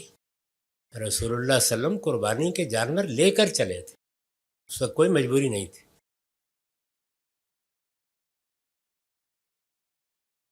اندیشہ ہو سکتا ہے، روکا جا سکتا ہے، لیکن اس کے لیے 60 جانوروں کی کیا ضرورت تھی؟ بہت شوق سے ہدی کے جانور لے کے چلے تھے۔ اس لیے قربانی بھی اسی طرح حصہ ہے۔ قربانی تو کلمینیشن ہے نظر کی عبادت کا۔ حج میں بھی لازم نہیں ہے قربانی، حج میں اس وقت پاکستان سے جانے والا کوئی آدمی حج کی قربانی نہیں کرتا. میرے علم میں نہیں ہے کہ کسی نے حج کی قربانی کی ہو. خود میں نے دوسرے حج میں بڑا اہتمام کر کے حج کی قربانی کی تھی، اور اس میں چونکہ میرے ایک دوست مولوی صاحب مل گئے تھے تو کامیابی ہو گئی، ورنہ کوئی شخص بھی حج کی قربانی نہیں کرتا. لیکن قربانی حج کا حصہ ہے، لازم نہیں. یہ جو قربانی آپ فرماتے ہیں وہاں جا کے، وہ اصل میں حج اور عمرے کو جمع کرنے کا جرمانہ ہے، وہ حج کی قربانی نہیں. اگر آپ حج کی قربانی کریں گے تو 2 کرنی پڑیں گی. جی السلام علیکم سر. میرا سوال یہ ہے کہ ہم نوجوان اگر دین کی طرف آنا چاہتے ہیں تو ہم یہ دیکھتے ہیں کہ کچھ لوگ ہیں جو صرف نماز، روزہ، حج کی دعوت دیتے ہیں، اختلافی موضوعات کو ڈسکس نہیں کرتے ہیں، اور ایک بڑی سکون کی زندگی گزارتے ہیں پیار محبت کی میٹھی میٹھی باتیں کر کے. دوسری طرف ہم دیکھتے ہیں کچھ لوگ ہیں وہ اس چیز کی دعوت بھی دیتے ہیں، ساتھ اختلافی موضوعات کو ڈسکس کر کے اپنی زندگی کو مشکل بنا لیتے ہیں. ان کو ملک سے بھی نکال دیا جاتا ہے یا قاتلانہ ان پر حملے کیے جاتے ہیں. تو کیا یہ دونوں اپنی اپنی جگہ کام کر کر جنت میں جا سکتے ہیں؟ اور اگر جا سکتے ہیں تو پھر ہم لوگوں کو میٹھی میٹھے جنت مل رہی ہے تو ہمیں مشکلیں اپنی زندگی میں شامل کرنے کی کیا ضرورت ہے؟ بالکل کوئی ضرورت نہیں. میٹھی میٹھی باتیں کریں، میٹھی میٹھی باتیں سنیں اور مٹھائی کھائیں، کوئی ضرورت نہیں. میرے بھائی، دین کی بنیاد 2 چیزوں پر ہے. عام آدمی کے لیے یہ بات سمجھ لیں کہ عام آدمی کے لیے دین اور ہے، اہل علم کے لیے اور ہے. تو عام آدمی کے لیے تو دین 2 چیزوں کا نام ہے. اللہ کے حضور میں اپنا تسلیمات پیش کرنا، وہ عبادات ہے، نماز ہے، روزہ ہے، عمرہ ہے، حج ہے، قربانی. یہ اللہ تعالیٰ کے ساتھ اپنے تعلق کا اظہار ہے. اس میں سب سے بڑی چیز نماز ہے. یعنی اللہ تعالیٰ کے ساتھ میرے تعلق کے اظہار کے موقع دن میں 5 مرتبہ پیدا ہوتے ہیں، اور میں محبت کے ساتھ اس کی بارگاہ میں حاضر ہو جاتا ہوں. دوسری چیز انسان کا اخلاقی رویہ، یعنی ان میں تو آپ کے لیے کوئی گنجائش ہی نہیں ہے. نماز پڑھنی ہے، روزہ رکھنا ہے، حج کرنا ہے، جو عبادات ہیں وہ ہر حال میں ہونی ہے، اور اخلاقی رویوں کے بارے میں کوئی کمپرومائز نہیں. یعنی آپ کو سچائی پر قائم رہنا ہے، قائم بالقسط ہو کر زندگی بسر کرنی ہے، جھوٹ سے، بددیانتی سے، غبن سے، اور اسی طرح دوسرے رذائل سے اپنے آپ کو پاک کر کے رکھنا ہے. یہ 2 چیزیں ہیں جس پر دین کی پوری عمارت قائم ہے. ان میں تو کوئی سوال نہیں. اس کے بعد اگلا مرحلہ پیدا ہوتا ہے، اور وہ یہ ہے کہ جو لوگ دین کے عالم بنتے ہیں وہ ایسے ہی ہے جیسے صحت آپ کی سب کی ضرورت ہے، میری بھی آپ کی بھی. تو جو صحت کے لیے ضروری تدابیر ہیں وہ تو معلوم ہو گئیں، لیکن کوئی آدمی اگر طبیب بنتا ہے، ڈاکٹر ہے، اس کی ذمہ داریاں الگ ہیں. تو عالم کی سب سے بڑی ذمہ داری یہ ہے کہ وہ جس حق کو سمجھے، پہلے سمجھنے میں کوئی بددیانتی نہ برتے، اور پھر بے کم و کاست اس کو لوگوں کے سامنے بیان. تو اب یہ بے کم و کاست بیان کرنا ہے اور صحیح سمجھ کر بیان کرنا ہے. یہ اگر میٹھی میٹھی باتیں ہیں تو آپ میٹھی میٹھی کر لیجئے، اور کڑوی ہیں تو کڑوی کر لیجئے. یہ تو جس نے عالم بننا ہے اس کو کرنی ہی پڑنی. تو یہ 2 الگ الگ چیزیں. سر سوال یہ ہے کہ شریعت اور عرف کا آپس میں کیا تعلق ہے؟ کچھ ایسی جوہری تبدیلیاں آ گئی ہیں سوسائٹی میں، جیسے خواتین کا معیشت سنبھالنا، یہ ایک نئی چیز ہے، ایک نیا فینومنا ہے. اس حوالے سے ایک سوال یہ بھی ہے کہ جب جو قرآن میں احکامات دیے گئے ہیں ان میں عرف کا کتنا خیال رکھا گیا ہے، اور شریعت اور ابدی شریعت ایز اے کانسیپٹ قرآن میں کہیں ڈسکس ہوئی ہے؟ ہم یہ کہاں سے اخذ کرتے ہیں کہ ایک شریعت ہوتی ہے اور ابدی ہوتی ہے؟ جی، پوری شریعت اصل میں اپنے ریشنیل پر کھڑی ہے. دین کے جو احکام بھی قرآن میں دیے گئے ہیں وہ اپنے معنی اور اپنی حقیقت رکھتے ہیں. اس کو ہمارے ہاں علم کی اصطلاح میں علت کہا جاتا ہے، اور آپ سادہ لفظوں میں سمجھ سکتے ہیں کہ ہر حکم اپنا ایک ریشنل رکھتا ہے. وہ ریشنل موجود ہے تو حکم موجود ہے، وہ ریشنل ختم ہو گیا تو حکم ختم ہو گیا. اس کو علم کی زبان میں اس طرح بیان کیا جاتا ہے کہ ان الحکم یدور مع العلہ وجودا وعدما. یعنی حکم علت پر کھڑا ہے، اسی پر وہ اپنا مدار رکھتا ہے. وہ پائی جاتی ہے تو وہ پایا جائے گا، نہیں پائی جاتی تو نہیں. یہ ریشنل ہے اصل میں جو ابدی ہے، یا ابدی نہیں ہے. تو اگر ریشنل ابدی ہے تو وہ حکم بھی ابدی ہے، اگر وہ ابدی نہیں ہے تو حکم بھی ابدی نہیں ہے. تو قرآن مجید کے احکام یا دین کے احکام قیامت تک انسانوں سے اس طرح متعلق ہوتے ہیں. ان کے متعلق ہونے کی صورت یہ ہے.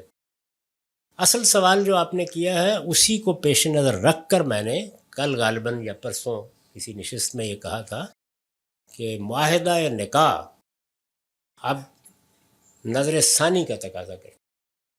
پچھلے 1200-1500 سال سے ہماری تہذیبی روایت میں یہ طے ہے کہ مرد کو معاشی ذمہ داری اٹھانی ہے، عورت اس پر ڈپینڈنٹ ہے.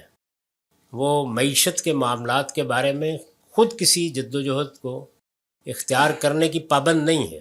ساری زندگی کوئی کام نہ کرے، کوئی کاروبار نہ کرے، کوئی ملازمت نہ کرے، 2 پیسے کما کے نہ لائے، اس سے کوئی نہیں پوچھے گا. یہ مرد کی ذمہ داری ہے کہ وہ اس کے اخراجات بھی پورے کرے، اور صرف ضروری اخراجات نہیں بلکہ اس کی خواہشیں، اس کی آرزوئیں، اس کی تمنائیں ان کو بھی بر لائے، بچوں کے اخراجات بھی پورے کرے. تو یہ ہماری معاشرت میں یہ چیز عرف تھی. آپ نے عرف کا لفظ استعمال کیا ہے. چنانچہ اس عرف کو سامنے رکھ کر اللہ تعالیٰ نے اس کے لازمی نتائج بیان کر کہ جب تم یہ کرتے ہو تو پھر اس کے نتیجے میں یہ ہونا چاہیے. جب تم یہ کرتے ہو، اب وہ جب تم یہ کرتے ہو تبدیل ہو رہا ہے، جس کو آپ ریشنل کی تبدیلی کہتے ہیں. تو یہ تبدیلی عملاً تو بہت سی جگہوں پر آ گئی ہے، یہ ذہنی یا فکری لحاظ سے نہیں آئی. اس لیے میں نے یہ کہا ہے. بلکہ پچھلے دنوں بعض لوگوں نے مجھ سے رابطہ کیا، سینٹ میں غالباً کوئی بل آ رہا ہے، تو اس میں بھی میں نے انہیں توجہ دلائی کہ آپ نکاح نامے کو ریوائز کریں، اور اس میں اب جو نئے سوالات پیدا ہوتے ہیں وہ آپ شامل کر دیں، اور نکاح کے موقع پر 1-2 دن پہلے وہ نکاح نامہ کسی خاتون کو دینا ہے دے دیں، اور خاتون کی طرف سے مرد کو دینا ہے تو دے دیں، تاکہ وہ اچھی طرح غور کر کے دیکھے کیا فیصلہ ہونے جا رہا ہے. میں اس کا ایک واقعہ آپ کو سناتا ہوں. ایک خاتون جو برطانیہ میں پیدا ہوئی، وہیں پلی بڑی، بہت اچھی ملازمت بھی کر رہی ہیں، یہ سب معاملات ان کے. تو انہوں نے اپنے والدین سے یہ کہا کہ مجھے یہ ریچولز پسند نہیں ہیں، کوئی مولوی نہیں آئے گا، میں ان کے بغیر نکاح کروں گی. ان کے والد صاحب مجھ سے بھی حسن ظن رکھتے ہیں، تو انہوں نے مجھے، پاکستان میں ہے تو مجھ سے ٹیلی فون پہ بات کی. تو میں نے کہا کہ آپ ذرا اس بی بی سے میری بات کرائیے. میں نے ان سے کہا کہ 3 سوالات ہیں، تو ان کا جواب تو آپ نے سوچ لیا ہوگا. ایک یہ کہ جب آپ دونوں زندگی شروع کر رہے ہیں تو معاشی ذمہ داری کس پر ہوگی. دوسرے یہ کہ 3 ہوں تو جمہوریت چل سکتی ہے، اگر کوئی اختلاف ہو گیا تو فیصلہ کیسے ہوگا. اور تیسرا یہ ہے کہ اگر علیحدگی کی نوبت آ گئی تو حقوق و فرائض کیا ہوں گے. ان کا میں نے تو اس پر سوچا ہی نہیں تھا، بہت پڑھی لکھی کا تم، میں نے اس پر نہیں سوچا تھا. اب یہ دیکھیے، یہ تینوں سوالات جو ہیں یہ نہایت اہم سوالات، ان کا جو جواب آپ دیں گے حقوق، فرائض، اختیارات اس سے طے ہونے ہیں. پہلے ایک روایت، تہذیبی روایت چلی آ رہی تھی، اس کے لحاظ سے چیزیں ہو جاتی تھیں. اب ذہنوں میں وہ درم برم ہو چکی ہے. چنانچہ میں نے جب پلٹ کے پوچھا کہ آپ یہ فرمائیے، پہلے سوال ہی کا جواب دے دیں، کیا ارادے ہیں؟ آپ تو کھاتی کماتی ہیں، تو کیا خیال ہے معاہدہ یہ نہ کر لیا جائے کہ آپ برابر شریک ہوں گی؟ انہوں نے کہا یہ بھی کوئی بات ہے، تو شوہر کا کام ہے. میں نے کہا یاد آ گیا کہ شوہر کیوں سربراہ ہے گھر کا. یہ ایسے ہی ہے بس. تو خواتین کو تربیت دینی چاہیے، مردوں کو بھی، کہ یہ ایک معاہدہ ہے، کانٹریکٹ ہے. دیکھیں قرآن نے اس کو یہی کہا ہے، میثاقاً غلیظا، یہ سخت ترین معاہدہ ہے جو تم دنیا میں کرتے ہو. اس معاہدے کے 2 فریق ہیں، اس میں یہ تینوں چیزیں طے ہونی. خود غور فرمائیں اس بات کے اوپر کہ اگر تو مثال کے طور پر 3 لوگوں میں یہ معاہدہ ہوتا تو پھر تو ہم طے کر سکتے تھے نا کہ ادھر اکثریت ہوگی، فیصلہ ہو جائے گا. اگر کسی جگہ یہ بالکل ٹھیک ہے کہ بھائی دوسرے کو سمجھانا چاہیے، دلیل دیں، آپس میں اتفاق سے فیصلے کریں، نہ ہو سکے فیصلہ اور فیصلہ کرنا ضروری ہو، کون کرے گا؟ وہی جو کما کے لائے گا. ہر اہل علم کے اپنے اصول مبادی ہوتے ہیں، جس طرح آپ نے اپنے میزان میں بیان کیے ہیں، تو انہی اصول و مبادی کے میزان کے اندر رکھ کے جو ہے وہ ہر مسئلے کو تولتا ہے. ظاہر بات ہے ہر اہل علم کو ہر حدیث کا نہیں پتہ ہوتا، یا ہمارے فقہاء نے بھی یہ کیا، تو وہ اپنے اصولوں اور قواعد کے حساب سے جو ہے ہر مسئلے کا فتویٰ دیتے تھے. تو آپ نے تقریباً جس طرح آپ خود کہتے ہیں ربع صدی اس کے قرآن کے نام کی ہے. اب عمر کے اس حصے میں آپ جو ہے وہ حدیث پہ کام کر رہے ہیں. تو سوال یہ ہے کہ کیا آپ نے حدیث پہ کام کرتے ہوئے اپنے اصول اور مبادی کسی بھی چیز سے یعنی اس میں کسی بھی چیز سے رجوع کیا ہے؟ یعنی حدیث کیونکہ انسان جو ہے وہ سیکھتا رہتا ہے اور ہر اہل علم کا جو ہے وہ طرز یہی تھا کہ جب بھی وہ ان کے علم میں اضافہ ہوتا تھا تو وہ اپنے یعنی اقوال سے جو ہے وہ رجوع کی ایک روش اختیار کرتے. تو کیا آپ یعنی حدیث پہ کام کرتے ہوئے آپ نے اپنے یعنی مبادی یا اصولوں میں کسی چیز سے رجوع کیا؟ اگر کیا ہے تو کیا کوئی نئی میزان جو ہے وہ ورژن 2 آ رہی ہے کہ نہیں؟ میں نے جو اصول و مبادی بیان کیے ہیں وہ اصل میں حدیث کے پورے ذخیرے کو بہت دقت نظر کے ساتھ دیکھنے کے بعد بیان کیے. یعنی کام بعد میں شروع کیا ہے، یہ تو اب اصل میں اس کو دنیا کے سامنے پیش کرنے کا کام ہے، لیکن اس پر پورا کام میں نے کر لیا. اس وجہ سے اصول میں تو کسی نظر ثانی کی ابھی تک ضرورت محسوس نہیں ہوئی، لیکن بعض اصولوں کی اطلاقی تنقیح کے نئے پہلو واضح ضرور ہوئے. ہم قرآن پاک میں واقعہ پڑھتے ہیں کہ جب اللہ تعالیٰ نے انسان کو بنایا تھا تو فرشتوں نے کہا تھا کہ آپ ایسی مخلوق بنا رہے ہیں جو زمین پہ جا کے خون خرابہ کرے گی یا فساد کرے گی. تو یہ میرا سوال ہے کہ فرشتوں کو کیسے پتا تھا کہ ایسا ہوگا، انسان ایسا کرے گا؟ ابھی تو تخلیق ہو رہی تھی. جی، اللہ تعالیٰ نے جو انسان کی حیثیت بیان کی، فرشتے بہت عاقل مخلوق ہیں، اس سے سوال پیدا ہوا. اللہ تعالیٰ نے فرمایا کہ میں ایک ایسی مخلوق بنانے والا ہوں جس کو میں اقتدار دے دوں گا. فرشتوں کو معلوم تھا کہ اقتدار کیا کرتا ہے، تو اس سے انہوں نے نتیجہ نکالا اور پوچھ لیا. تو وہ پچھلی آیت پڑھیں، انی جائل فی الارض خلیفہ. یہ نہیں کہا تھا کہ میں انسان بنانے والا ہوں، میں زمین کا بادشاہ بنانے والا ہوں. انسان کو ارادہ بھی ملا ہے، اختیار بھی، اور زمین کی بادشاہی دے دی گئی. تو اس سے فرشتوں نے، ان کا اگلا جملہ بھی ہے کہ زمین کا نظام ہم چلا رہے ہیں، لیکن ہم عاجز بندوں کی طرح چلا رہے ہیں، بادشاہ بن کے نہیں چلا رہے.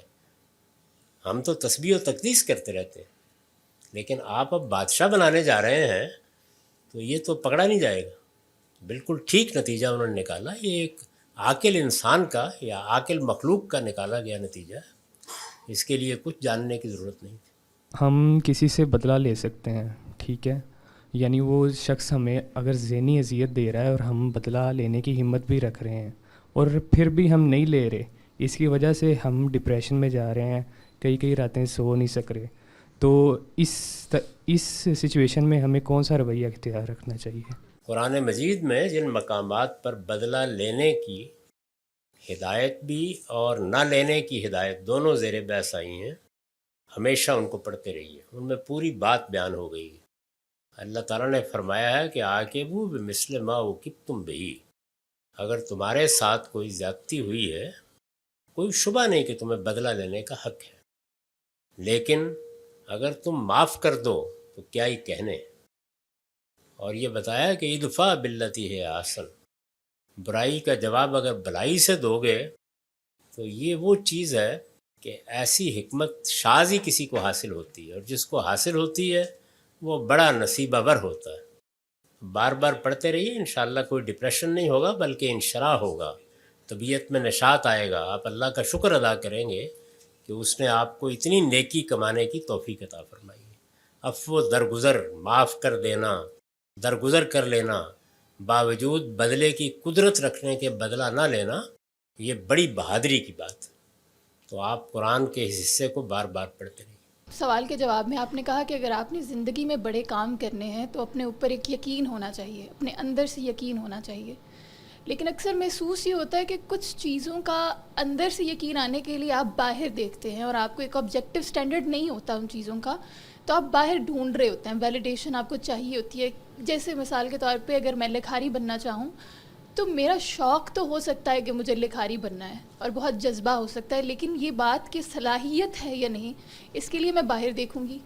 لیکن یہ باہر دیکھنا بار بار سیلف ڈاؤٹ کا شکار کر دے گا، بن سکتے ہیں نہیں بن سکتے ہیں. اور کیونکہ بڑے فیصلے کرنے کے لیے اور وہ سارا اپنی ساری طاقت، اپنا سارا جذبہ اس پہ لگانے کے لیے وہ یقین ہونا چاہیے تو وہ اندر سے ایویلویشن کی سمجھ نہیں آتی کہ وہ اندر سے ایویلویشن کیسے ہوگی، کیونکہ باہر سے تو مکسڈ جواب آتے رہیں گے نا، کوئی کہے گا بن سکتے ہیں، کوئی کہے گا نہیں بن سکتے ہیں، تو وہ اندر کی ایویلویشن کیسے ہو سکتی ہے؟ نہیں، دیکھیے باہر جانے کی ضرورت نہیں ہے، آپ کو دو کام کرنے چاہیے. اپنا شوق دیکھیں، رجحان طبیعت دیکھیں کیا بننا ہے، اور اس کے بعد صحیح و خطا کا عمل شروع کریں، ٹرائل اور ایرر. یعنی جو آپ نے اپنے لیے راستہ منتخب کیا اس پر چلیں کچھ دیر. جب آپ چلیں گے تو اندازہ ہو جائے گا کہ یہ راستہ آپ کا ہے یا نہیں ہے. اصل چیز یہ نہیں کہ آپ باہر دیکھیں، اصل چیز یہ ہے کہ انسان کے آگے بڑھنے کے لیے جو کورس اللہ تعالیٰ نے مقرر کیا وہ صحیح و خطا کا ہے، یعنی ٹرائل اور ایرر کا ہے. آپ ٹرائل اور ایرر کے اس راستے کو اختیار کرنے کے لیے تیار ہو جائیں. وہ ہر شخص کو کرنا پڑتا ہے، کوئی اس سے بالا تر نہیں ہے. باہر میں لوگ کیا کہتے ہیں، وہ آپ کی کسی چیز کی تحسین کرتے ہیں، ان کو کوئی چیز پسند آتی ہے، اس سے حوصلہ ملتا ہے. یا اگر کوئی تنقید کرتا ہے تو بعض اوقات اپنی برائیوں کی طرف بھی توجہ ہوتی ہے یا کمزوریوں کی طرف. وہ ایک ضمنی چیز ہے. اصل چیز ہے کہ آپ صحیح و خطا کر کے خود اپنی، مثلا ہم لوگ بہت سی چیزیں لکھتے ہیں تو بارہا یہ دیکھا ہے کہ جب لکھا تو معلوم ہوا کہ یہ تو بہت اچھی چیز لکھی گئی ہے، اس کو میز پر چھوڑ دیا اور 2-4 دن کے بعد پڑھا تو خیال ہوتا ہے کیا خرافات تھی. تو انسان خود اپنا ناقد بنتا ہے. تو آپ صحیح و خطا کو شروع کریں، لوگوں کی طرف دیکھنے کی ضرورت نہیں ہوتی. لوگوں کا حال تو وہی ہے جو حفیظ نے کہا ہے کہ حفیظ اہل جہاں کب مانتے تھے، بڑے زوروں سے منوایا گیا. آسان نہیں ہے یہ کہ ہم جو کافی سارے کام ہیں خدا کی راہ میں ہم پیسے دیتے ہیں، خیرات کرتے ہیں، تو خدا کہتا ہے کہ تم چھپا کر بھی دو اور دکھا کر بھی دو تو ہمیں تمہیں ایک انعام دیں گے، انا اولیاء لا خوف علیہم ولا ہم یحزنون. تو اس سٹیٹمنٹ کا جو اطلاق ہے وہ دنیا میں بھی ہوگا، یہ صرف آخرت کے لیے سٹیٹمنٹ ہے؟ یہ آخرت کا بیان ہے، اس کا دنیا سے کوئی تعلق. دنیا میں تو کوئی پیغمبر بھی اس صورتحال سے نہیں نکل سکا. ماضی کے پچھتاوے اور مستقبل کے اندیشے، یہی دنیا کی زندگی. یہ آخرت میں اللہ کی سب سے بڑی نعمت ہے جو انسان کو حاصل ہوگی. نہ ماضی کا کوئی پچھتاوا رہے گا، نہ مستقبل کا کوئی اندیشہ رہے گا. اور اولیاء اللہ سے مراد آپ ہیں. یہ اسلام میں ولی اللہ کوئی اصطلاح نہیں، یہ ایجاد بندہ ہے، بعد کے لوگوں نے بنائی ہے. ہر مسلمان ولی اللہ ہے، اللہ کا دوست ہے، اور مسلمانوں کی جماعت حزب اللہ ہے. جو ہم سے ڈیلیبریٹ مسٹیکس ہو جاتی ہیں، ڈیلیبریٹ دانستہ طور پر غلطیاں ہو جاتی ہیں، ان کا سد باب کیسے ممکن ہے؟ جو غلط فیصلے ہو جاتے ہیں یا ان کا سد باب کیسے ممکن ہے؟ ان کے نتائج نتائج بھگتنا پڑتے ہیں، تو ان کا سد باب کیسے ممکن ہے جو غلط فیصلے ہوتے ہیں؟ بعض غلطیاں ایسی ہوتی ہیں کہ دنیا میں ان کا سد باب ہو ہی نہیں سکتا، وہ ہو گئیں، اس کے نتائج بھی نکل آئے. اگر کوئی ایسی غلطی ہے کہ آپ اس کی تلافی کر سکتے ہیں یا آپ راستہ بدل سکتے ہیں یا اس غلطی کو اب آپ چھوڑ سکتے ہیں تو فوراً فیصلہ کریں اور راستہ تبدیل کر لیں. ہر انسان کو، میں نے آپ سے عرض کیا ہے کہ کبھی اس سے نہیں گھبرانا چاہیے. دنیا میں ترقی کی، علم کی، اعلیٰ چیزوں کے وجود پذیر کرنے کی واحد راہ کیا ہے؟ ٹرائل اور ایرر. اگر آپ ٹرائل نہیں کریں گے تو ایرر بھی نہیں ہوگا، اور ایرر نہیں ہوگا تو آگے بڑھنے کی راہ نہیں نکلے گی. تو اس کو آپ اپنے لیے اختیار کر لیں زندگی کے ہر معاملے میں کہ یہ کرنا ہے. دوسرا ہے اللہ کے ہاں اس غلطی کا معاملہ، تو اس میں توبہ بھی کریں، تلافی بھی کریں. جس چیز کی تلافی ضروری ہے تلافی کریں تو سد باب ہو جائے گا. بلکہ سد باب کیا، اللہ نے تو اس سے بڑی بشارت دی ہے کہ جب تم اپنی اصلاح بھی کر لیتے ہو اور غلطی کو چھوڑ بھی دیتے ہو، اور اس میں 3 بڑے گناہوں کا ذکر کیا ہے، تو صرف یہ نہیں کہ میں معاف کر دیتا ہوں، نہیں، جو تم نے گناہ کیے تھے ان کو میں نیکیوں میں تبدیل کر دیتا ہوں. اس سے بڑی کیا چیز ہو سکتی ہے؟ اس نیگیٹیوٹی میں ہماری قوم کے اخلاق کو بگاڑ کر رکھ دیا ہے. اس صورتحال میں قوم کو محب وطن کیسے بنایا جائے، جب کہ اب اساتذہ کرام کلاس میں باقاعدہ اپنے شاگردوں کو کہتے ہیں کہ ڈگریاں لو اور ملک سے باہر جاؤ، یہاں کسی کا بھی مستقبل محفوظ نہیں. یہی صورتحال ہے، کوئی شبہ نہیں ہے اس میں، لیکن گھبرانا نہیں چاہیے. ڈگری لینے اور باہر جانے میں بھی کوئی رکاوٹ نہیں ہے. کسی کے لیے اگر حالات ہیں سازگار تو ضرور جائے. جن لوگوں کو اس ملک میں رہنا ہے انہیں 2 کام کرنے چاہیے. ایک یہ کہ اپنے آپ کو منفی ذہنیت سے بچائیں. یعنی اپنا تجزیہ کرتے رہیں اور یہ فیصلہ کریں، روزانہ احتساب کر کے فیصلہ کریں کہ ہم قائم بالقسط ہوں گے، یعنی صحیح بات، انصاف کی بات کریں گے، وہ اپنوں کے خلاف ہو یا بیگانوں کے، ہر حال میں انصاف کی بات کریں گے۔ جب آپ بار بار اس کا فیصلہ کر لیتے ہیں تو اللہ توفیق دیتا ہے کہ پھر آپ تعصبات سے بالاتر ہو کر سیاسی معاملات میں بھی، سماجی معاملات میں بھی، مذہبی معاملات میں بھی اپنی رائے بھی دیتے ہیں اور فیصلہ بھی کرتے ہیں۔ تو اپنی تربیت کریں۔ دوسری چیز یہ ہے کہ اگر آپ کو اللہ نے یہ صلاحیت دی ہے کہ آپ اپنے گرد و پیش کے ماحول میں، یعنی ضروری نہیں ہے کہ ایک انسان پوری قوم کو خطاب کرنے کی صلاحیت رکھتا ہو، ہر انسان اپنے ماحول میں کچھ نہ کچھ اثرات رکھتا ہے، تو لوگوں میں شعور پیدا کریں، ان کو اس منفیت سے نکالیں اور ان کو بتائیں کہ دنیا میں سیاست کیا ہوتی ہے، سماج کیا ہوتا ہے، تبدیلیاں کیسے آتی ہیں۔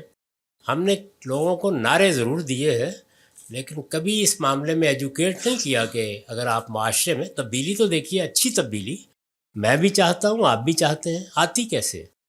تو میں نے تو کوشش کی ہے کہ لوگوں کو یہ سمجھاؤں کہ سماجی، سیاسی اور معاشی تبدیلیاں یہ نہ کسی مسیحا کے آنے سے آتی ہیں، نہ چشم زدن میں آتی ہیں، یہ صدیوں کے عمل سے آتی ہیں۔ آپ ہدف قائم کر کے سفر کی ابتدا کر سکتے ہیں، یہ کبھی نہیں کر سکتے کہ چلیے 2 پتھر مار کے تبدیلی لے آئیں گے، وہ کبھی نہیں آئے، بلکہ آپ تبدیلی کے عمل کو نقصان پہنچا دیتے۔ السلام علیکم سر۔ وعلیکم۔ اگر میرے پاس 1000 روپے ہیں اور میں کسی کو 3 سال کے لیے لون پہ دیتا ہوں تو سر اوبویس سی بات ہے، انفلیشن کا ٹائم ہے اور منی ڈی ویلیو ہوگی، تو اس سے اگر میں 3 سال بعد 1000 روپے واپس لے رہا ہوں تو مجھے وہ میرے 1000 بیسکلی 700 رہ گئے، اور سر اس میں مجھے کیا فائدہ ہوا؟ پہلی بات یہ سمجھ لیجئے کہ قرض دینا کسی کو یہ نیکی، تبرع اور خیر کا عمل، یعنی یہ کوئی کاروبار نہیں ہے جو آپ نے فرمایا مجھے کیا فائدہ ہوگا، آپ کو اللہ کے اجر ملے گا۔ لوگوں کی مدد کرنا، ان کی خدمت کرنا، اس کے 2 طریقے ہیں۔ ایک یہ کہ کسی نے اپنی ضرورت بیان کی، کوئی ذاتی ضرورت ہے، کاروباری ضرورت ہے، آپ نے اس کو ویسے ہی آپ کے پاس کچھ زیادہ سا دے دیا، بہت نیکی کا کام ہے، اپنے بھائی کی مدد آپ نے کر دی، یہ انفاق ہے، اس میں آپ واپسی کا تقاضا بھی نہیں کرتے۔ آپ سمجھتے ہیں کہ اتنی ہمت تو میرے اندر نہیں ہے کہ میں دے دوں تو میں قرض دے دیتا ہوں۔ قرض کا کیا مطلب ہے؟ یعنی واپسی کی شرط کے ساتھ آپ نے دے دیا یا واپسی کی توقع کے ساتھ دے دیا، دونوں صورتیں ہوتی ہیں، تو آپ دے دیں۔ اس میں اصلاً تو ذہن میں رکھیے کہ یہ نیکی کی ہے، آپ نے بڑا خیر کا کام کیا ہے، یہ چیریٹی ہے اصلاً، صرف یہ کہ اس کے پہلے درجے کی بجائے دوسرے درجے پر آ گئے ہیں، اس کے سوا کچھ نہیں ہے، تو اس میں کوئی نفع کی توقع ہی نہیں رکھنی چاہیے، اللہ نے اس سے روکا ہے۔ تاہم موجودہ زمانے میں جو کرنسی نے مسئلے پیدا کر دیے ہیں، اس میں میرے نزدیک آپ قرض دیتے وقت اگر یہ طے کر لیں کس ویلیو کے حساب سے واپس کیا جائے گا، اس وقت طے کر لیں تو آپ کو انفلیشن کو ایڈجسٹ کرنے کا حق۔ السلام علیکم سر، میرا نام حسین فاروق ہے۔ ایک سوال سر یہ ہے کہ ہمارا عمومی رویہ یہ ہے کہ ہم نماز پڑھتے ہیں، روزہ، حج، زکوٰۃ، حقوق العباد ادا کرنے کی کوشش کرتے ہیں، لیکن اس کے ساتھ ساتھ جب ہم اپنی سرکاری پوزیشن پہ ہوتے ہیں یا ہم اپنے بزنس پہ بیٹھتے ہیں تو ہم ہر طرح کی 2 نمبری کرتے ہیں، رزق حرام اکٹھا کرتے ہیں۔ ایک تو سر سوال یہ ہے کہ اس رزق کی موجودگی میں اس عبادت کی کیا شرعی حیثیت ہے؟ دوسرا سوال یہ ہے کہ جس ایک سٹیج پہ انسان کو عقل آ جاتی ہے کہ نہیں میں نے یہ رزق حرام نہیں لینا، لیکن اس کے پاس وہ ایسٹ موجود ہیں اور اس کے بعد وہ رزق حرام لینا چھوڑ دیتا ہے، تو اس کے بعد کی عبادت اس ایسٹ کی موجودگی میں اس کی کیا حیثیت ہے؟ جبکہ اس کو یہ علم بھی نہیں ہے، یاد بھی نہیں ہے کہ اس نے کس کے ساتھ زیادتی کی تھی، کس سے رشوت لی تھی۔ اور دوسرا سوال اس کے ساتھ یہ ہے کہ یہ جو زمین ہم ٹھیکہ پہ دیتے ہیں یا مزارہ پہ دیتے ہیں، کیا وہ بھی حرام ہے؟ یہ میں نے ڈاکٹر صاحب کا سنا تھا، تو میں اس کے جی دوسرے سوال کے جواب میں عرض ہے کہ اس میں کوئی حرج کی بات نہیں ہے۔ جب آپ کی زمین ہے تو آپ اس کو کرائے پر بھی دے سکتے ہیں، جس کو ٹھیکے پر دینا کہتے ہیں، آپ اس کو مزارت پر بھی دے سکتے ہیں۔ اس میں آپ یہ طے کر لیتے ہیں کہ جو فصل ہوگی اس کا کتنا حصہ مجھے ملے گا، کتنا حصہ آپ کو ملے گا، یہ بالکل جائز ہے۔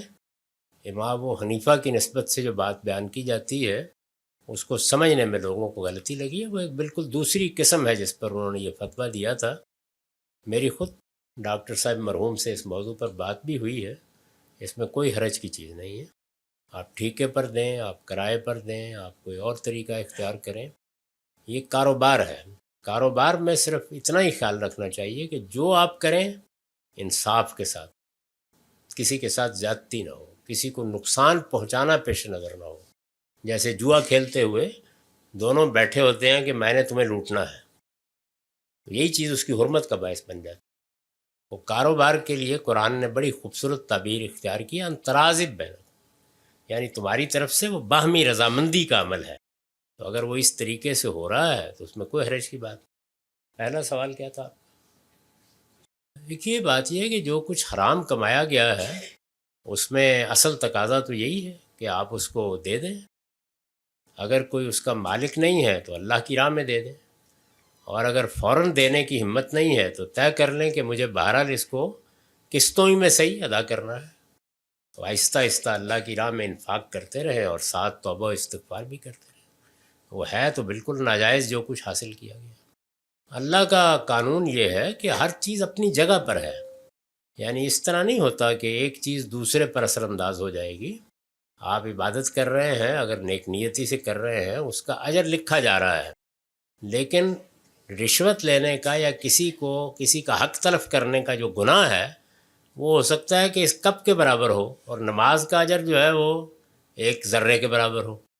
تو اس کی حیثیت ختم ہو جائے گی. یعنی یہ حرمتوں کا معاملہ بہت سخت ہے. تو اس وجہ سے اس طرح تقابل ہوگا دونوں چیزوں کا. جی السلام سر. سر انعام نام ہے میرا، اور ایک کمنٹ ہے میرا اور ایک سوال تھا. سر کمنٹ یہ ہے کہ سوشل سائنسز اور فلسفے کا اسٹوڈنٹ رہا ہوں، اور ایک وقت میں ایسا بھی فیز آیا جس میں ایگنوسٹزم کا اتنا زیادہ غلبہ ہوا کہ ایک لاؤڈ تھنکنگ یہ ہوتی تھی کہ دنیا کی کوئی دلیل خدا کے وجود پہ قائل نہیں کر سکتی مجھے. لیکن پھر آپ کے قصبِ فیض سے آج الحمدللہ مثالی مسلمان تو نہیں ہے، لیکن ایک بیئر منیمم لیول کو میٹ کرنے کی کوشش ضرور کرتے ہیں. تو اس میں ایک تو آپ کا شکریہ ادا کرنا تھا، اور دوسرا ایک میرا کویشچن یہ ہے کہ آپ نے سنت جو ہے اس کو 27 چیزوں پہ لمٹ کیا ہے. تو یہ اس چیز کا سورس کہ کیونکہ احادیث کو تو آپ ایک پرائمری سورس نہیں مانتے، اس کو آپ کہتے ہیں کہ یہ کسی مستقل بذات حکم کا ذریعہ نہیں بن سکتی. تو یہ چیز کہ صرف یہ 27 چیزیں ہی سنت ہیں، اس چیز کا سورس کیا ہے؟ کیونکہ اس میں صرف غالباً شاید آپ منفرد ہیں، سارے مانتے تو ہوں گے کہ یہ چیزیں سنت ہیں، لیکن انٹر عالیہ صرف یہ چیزیں سنت ہیں، اس کا سورس کیا ہے؟ جی میں نے یہاں یہ بیان کیا ہے، اس سے آگے ایک پورا باب ہے مبادی تدبر سنت. اس میں نے 7 اصول بیان کیے ہیں. وہ یہی بتانے کے لیے بیان کیے گئے ہیں کہ جو دین کی روایت ہمیں منتقل ہوئی ہے اس میں سے سنت کیسے اخذ کی جاتی ہے. تو ان 7 اصولوں کو آپ پڑھ لیجئے. اس کے بعد آپ کو میری فہرست کو پڑھنے کی ضرورت نہیں ہے. 2 ہی چیزیں ہوں گی، یا آپ کو ان اصولوں پر اطمینان نہیں ہوگا تو نئے اصول کوئی بیان فرمائیں گے، اور اگر اصولوں پر اطمینان ہو جائے گا تو پھر آپ اخذ کریں یا میں کروں یا کوئی اور کریں، فہرست یہی بننی، اس سے مختلف بن ہی نہیں سکتی. پہلے ان اصولوں کو پڑھ لیجیے. السلام علیکم سر ایک بچے کا سوال آیا ہے کہ وضو کے حوالے سے، نماز سے پہلے وضو کرنے میں اس کا یہ ہے کہ اگر میرے دل و دماغ میں غلاظت ہے اور میں وضو کر کے نماز پڑھنے کھڑا ہو جاتا ہوں تو میری نماز ہو جائے گی. دوسرا یہ ہے کہ اگر میرا دل و دماغ صاف ہے، پاک ہے، اور میں اپنا جسم صاف کر کے نماز پڑھنے کھڑا ہو جاتا ہوں، تو ان دونوں میں سے بہتر کون سا ہے؟ دونوں چیزیں لازم و ملزوم ہیں. یعنی ہمارے پروردگار نے اپنی بارگاہ میں حاضری کے لیے دونوں کو شرط بنایا ہے. اپنے بدن کی بھی صفائی کر کے آؤ، طہارت حاصل کر کے آؤ، بلکہ اس کا طریقہ مقرر کیا ہے جس کو ہم وضو کہتے ہیں. یہ ایسے ہی ہے جیسے آپ کسی بادشاہ سے بھی ملنے جاتے ہیں تو اس کے لیے کچھ پروٹوکول اور آداب ہوتے ہیں، تو اللہ کی بارگاہ میں جانے کے لیے مقرر کر دیے گئے ہیں۔ دوسری چیز یہ ہے کہ اپنے دل کو پاک کریں، تو دل کی پاکیزگی چونکہ انسان کے لیے ایک تکلیف دہ عمل ہے، آسان نہیں ہے، تو اس لیے اس کو شرط نہیں بنایا گیا۔ آپ اس کی اگر کوشش کر رہے ہیں، ہر وقت آپ کے سامنے یہ منزل ہے کہ مجھے اپنے دل کو پاکیزہ بنانا ہے، پاکیزہ رکھنا ہے، تو بس آپ کی سب نمازیں انشاءاللہ قبول ہوں۔ جی السلام علیکم، میرا نام فاروق ہے اور میرا سوال قانون اتمام حجت سے ریلیٹڈ ہے۔ جب اللہ تعالیٰ اپنا مطلب حجت تمام کر دیتے ہیں کافروں پر، تو پھر وہ ان کے دلوں کے حال سے واقف ہوتے ہیں کہ یہ سب کچھ جاننے کے باوجود اسلام قبول نہیں کر رہے، تو پھر اس کے بعد اللہ تعالیٰ نے جو ان کو گنجائش دی ہے وہ مطلب کس مقصد سے دی ہے؟ پھر تو ان پہ سزا ہونی چاہیے نا، کیونکہ اللہ تعالیٰ تو جانتے ہیں کہ یہ سب جانتے ہیں اور اس کے باوجود اسلام قبول نہیں کر رہے، تو اس کے باوجود جو گنجائش دی گئی ہے اس کا مقصد کائنڈلی مجھے بتا دیں۔ تھینک یہ یو۔ دنیا تو اسی اصول پر بنائی گئی ہے کہ انسانوں کو عمل کی مہلت ملے گی، عمل کی مہلت کے بغیر اللہ سزا نہیں دیتے، بلکہ یہاں تک بیان کر دیا ہے کہ دونوں چیزیں ضروری ہیں۔ عمل کی مہلت ملے گی، چنانچہ فرمایا ہے کہ عمر کا ایک حصہ ایسا ہے جس میں ہونے والی غلطیوں پر اللہ عفو درگزر سے کام لیتے ہیں، یعنی گویا مہلت بھی طے ہے کہ اتنی مہلت ہونی چاہیے آدمی کو پکڑنے کے لیے۔ اور دوسرے یہ کہ اللہ تعالیٰ نے جگہ جگہ بیان کیا ہے کہ میری حجت پوری ہونی چاہیے، یعنی حق واضح ہو جائے، دل و دماغ کے اندر اتر جائے، اس کے بعد میں سزا دیتا ہوں۔ یہ سزا اور جزا کا قاعدہ یا اس کی سنت یہ ہے، تو اپنے علم کی بنیاد پر تو اللہ نے بتا دیا کہ میں کوئی فیصلہ نہیں کروں۔ جی السلام علیکم،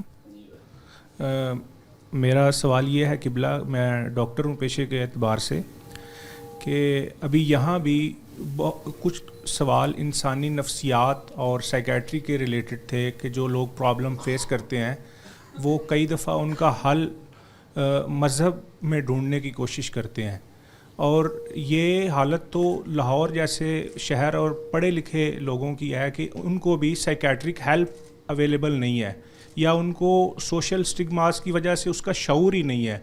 تو ہمارے گاؤں دیہاتوں میں جہاں پہ ایجوکیشن بھی نہیں ہے اور ایسے سائیکیٹرک ہیلپ کے مواقع بھی نہیں ہیں، تو وہ لوگ اس کا حل پھر یہ جعلی پیروں فقیروں یا تصوف کے اندر ڈھونڈتے ہیں کہ اگر ایک شخص کو ایسی کوئی ٹرمینل سٹیج النس ہے جس کا علاج وہ میڈیکل سائنس میں اس کو نہیں مل رہا، تو وہ کسی دم درود یا کسی پیر بابا کے پاس جاتا ہے۔ اور اب تو یہ سائنٹیفک اسٹڈیز بھی یہ پروو کرتی ہیں کہ اس طرح کا جو اگر اس کو کوئی نفسیاتی سہارا ملتا ہے تو اس کی ایموشنل ہیلتھ کافی بہتر ہو جاتی ہے۔ تو کیا اس چیز کو دیکھتے ہوئے کہ جب تک پاکستان میں یا ہمارے جیسے ملک میں سائیکیٹرک ہیلپ اور اس طرح کی چیزیں ترقی نہیں پاتی، تو تصوف یا ان طرح کے لوگوں کو تھوڑی بہت گنجائش دے دی جائے؟ ہم نے تو بہت زیادہ گنجائش دے رکھی ہے، بشرطے کہ وہ اپنے آپ کو اس مدد تک محدود رکھیں۔ وہ جب دین میں چیزیں داخل کرتے ہیں تو اس وقت ہم اعتراض کرتے ہیں۔ میں نے تو بارہا کہا ہے کہ ہمارے ہاں تصوف کی تحریک کا سب سے مثبت، سب سے غیر معمولی پہلو وہ یہی ہے، لوگوں کی نفسیاتی مدد۔ خانقاہ کا ادارہ بھی اصلاً یہی چیز فراہم کرتا ہے۔ بھائی آپ کی لڑائی ہو گئی، جھگڑا ہو گیا، میاں بیوی میں چپلش ہو گئی، چلیے چلتے ہیں جی خانقاہ میں بیٹھتے ہیں جا کے۔ میں تو اپنے دیہات میں ایسے ہی دیکھتا تھا لوگوں کو، وہ چلے جاتے تھے 2-4 دن، وہاں لنگر بھی مل رہا ہے، کھا رہے ہیں، اور عام طور پر بالکل ٹھیک ہو کے آ جاتے تھے۔ تو اس میں کوئی حرج کی بات نہیں۔ تصوف پر سارا اعتراض اصل میں اس وقت ہوتا ہے جب وہ دین سے اپنا پیبند لگانے کی کوشش کرے، اس لحاظ سے وہ بالکل بدعت ہے۔ لیکن اگر اس سے انسانوں کی خدمت ہوتی ہے یا ان کی کوئی مدد ہوتی ہے، ضرور کریں۔ وہ ایسے ہی ہے جیسے آپ کی سائیکیٹری ہے یا آپ کی طب ہے۔ جی میں پوچھنا چاہ رہی تھی، کچھ لفظ اپنی اصطلاح میں نیگیٹو تاثر دینا شروع کر دیتے ہیں، جبکہ اپنے لاشعور میں ہر انسان اس کو اسی طرح مان رہا ہوتا ہے جیسے کہ کسی نے بیان کیا ہوتا ہے۔ ایک معاملہ جو اکثر دیکھنے میں آتا ہے وہ نظم قرآن کا معاملہ، تو کیا ہم اس کو کسی حکمت کے تحت اس کا نام بدل سکتے ہیں؟ جیسے کہ ایک آپ صلی اللہ علیہ وسلم کے نام کا بھی قرآن مجید میں حوالہ ملتا ہے کہ جب اس کے بہت زیادہ نیگیٹو تاثر دینا شروع ہو گئے تھے تو بدل لیا تھا۔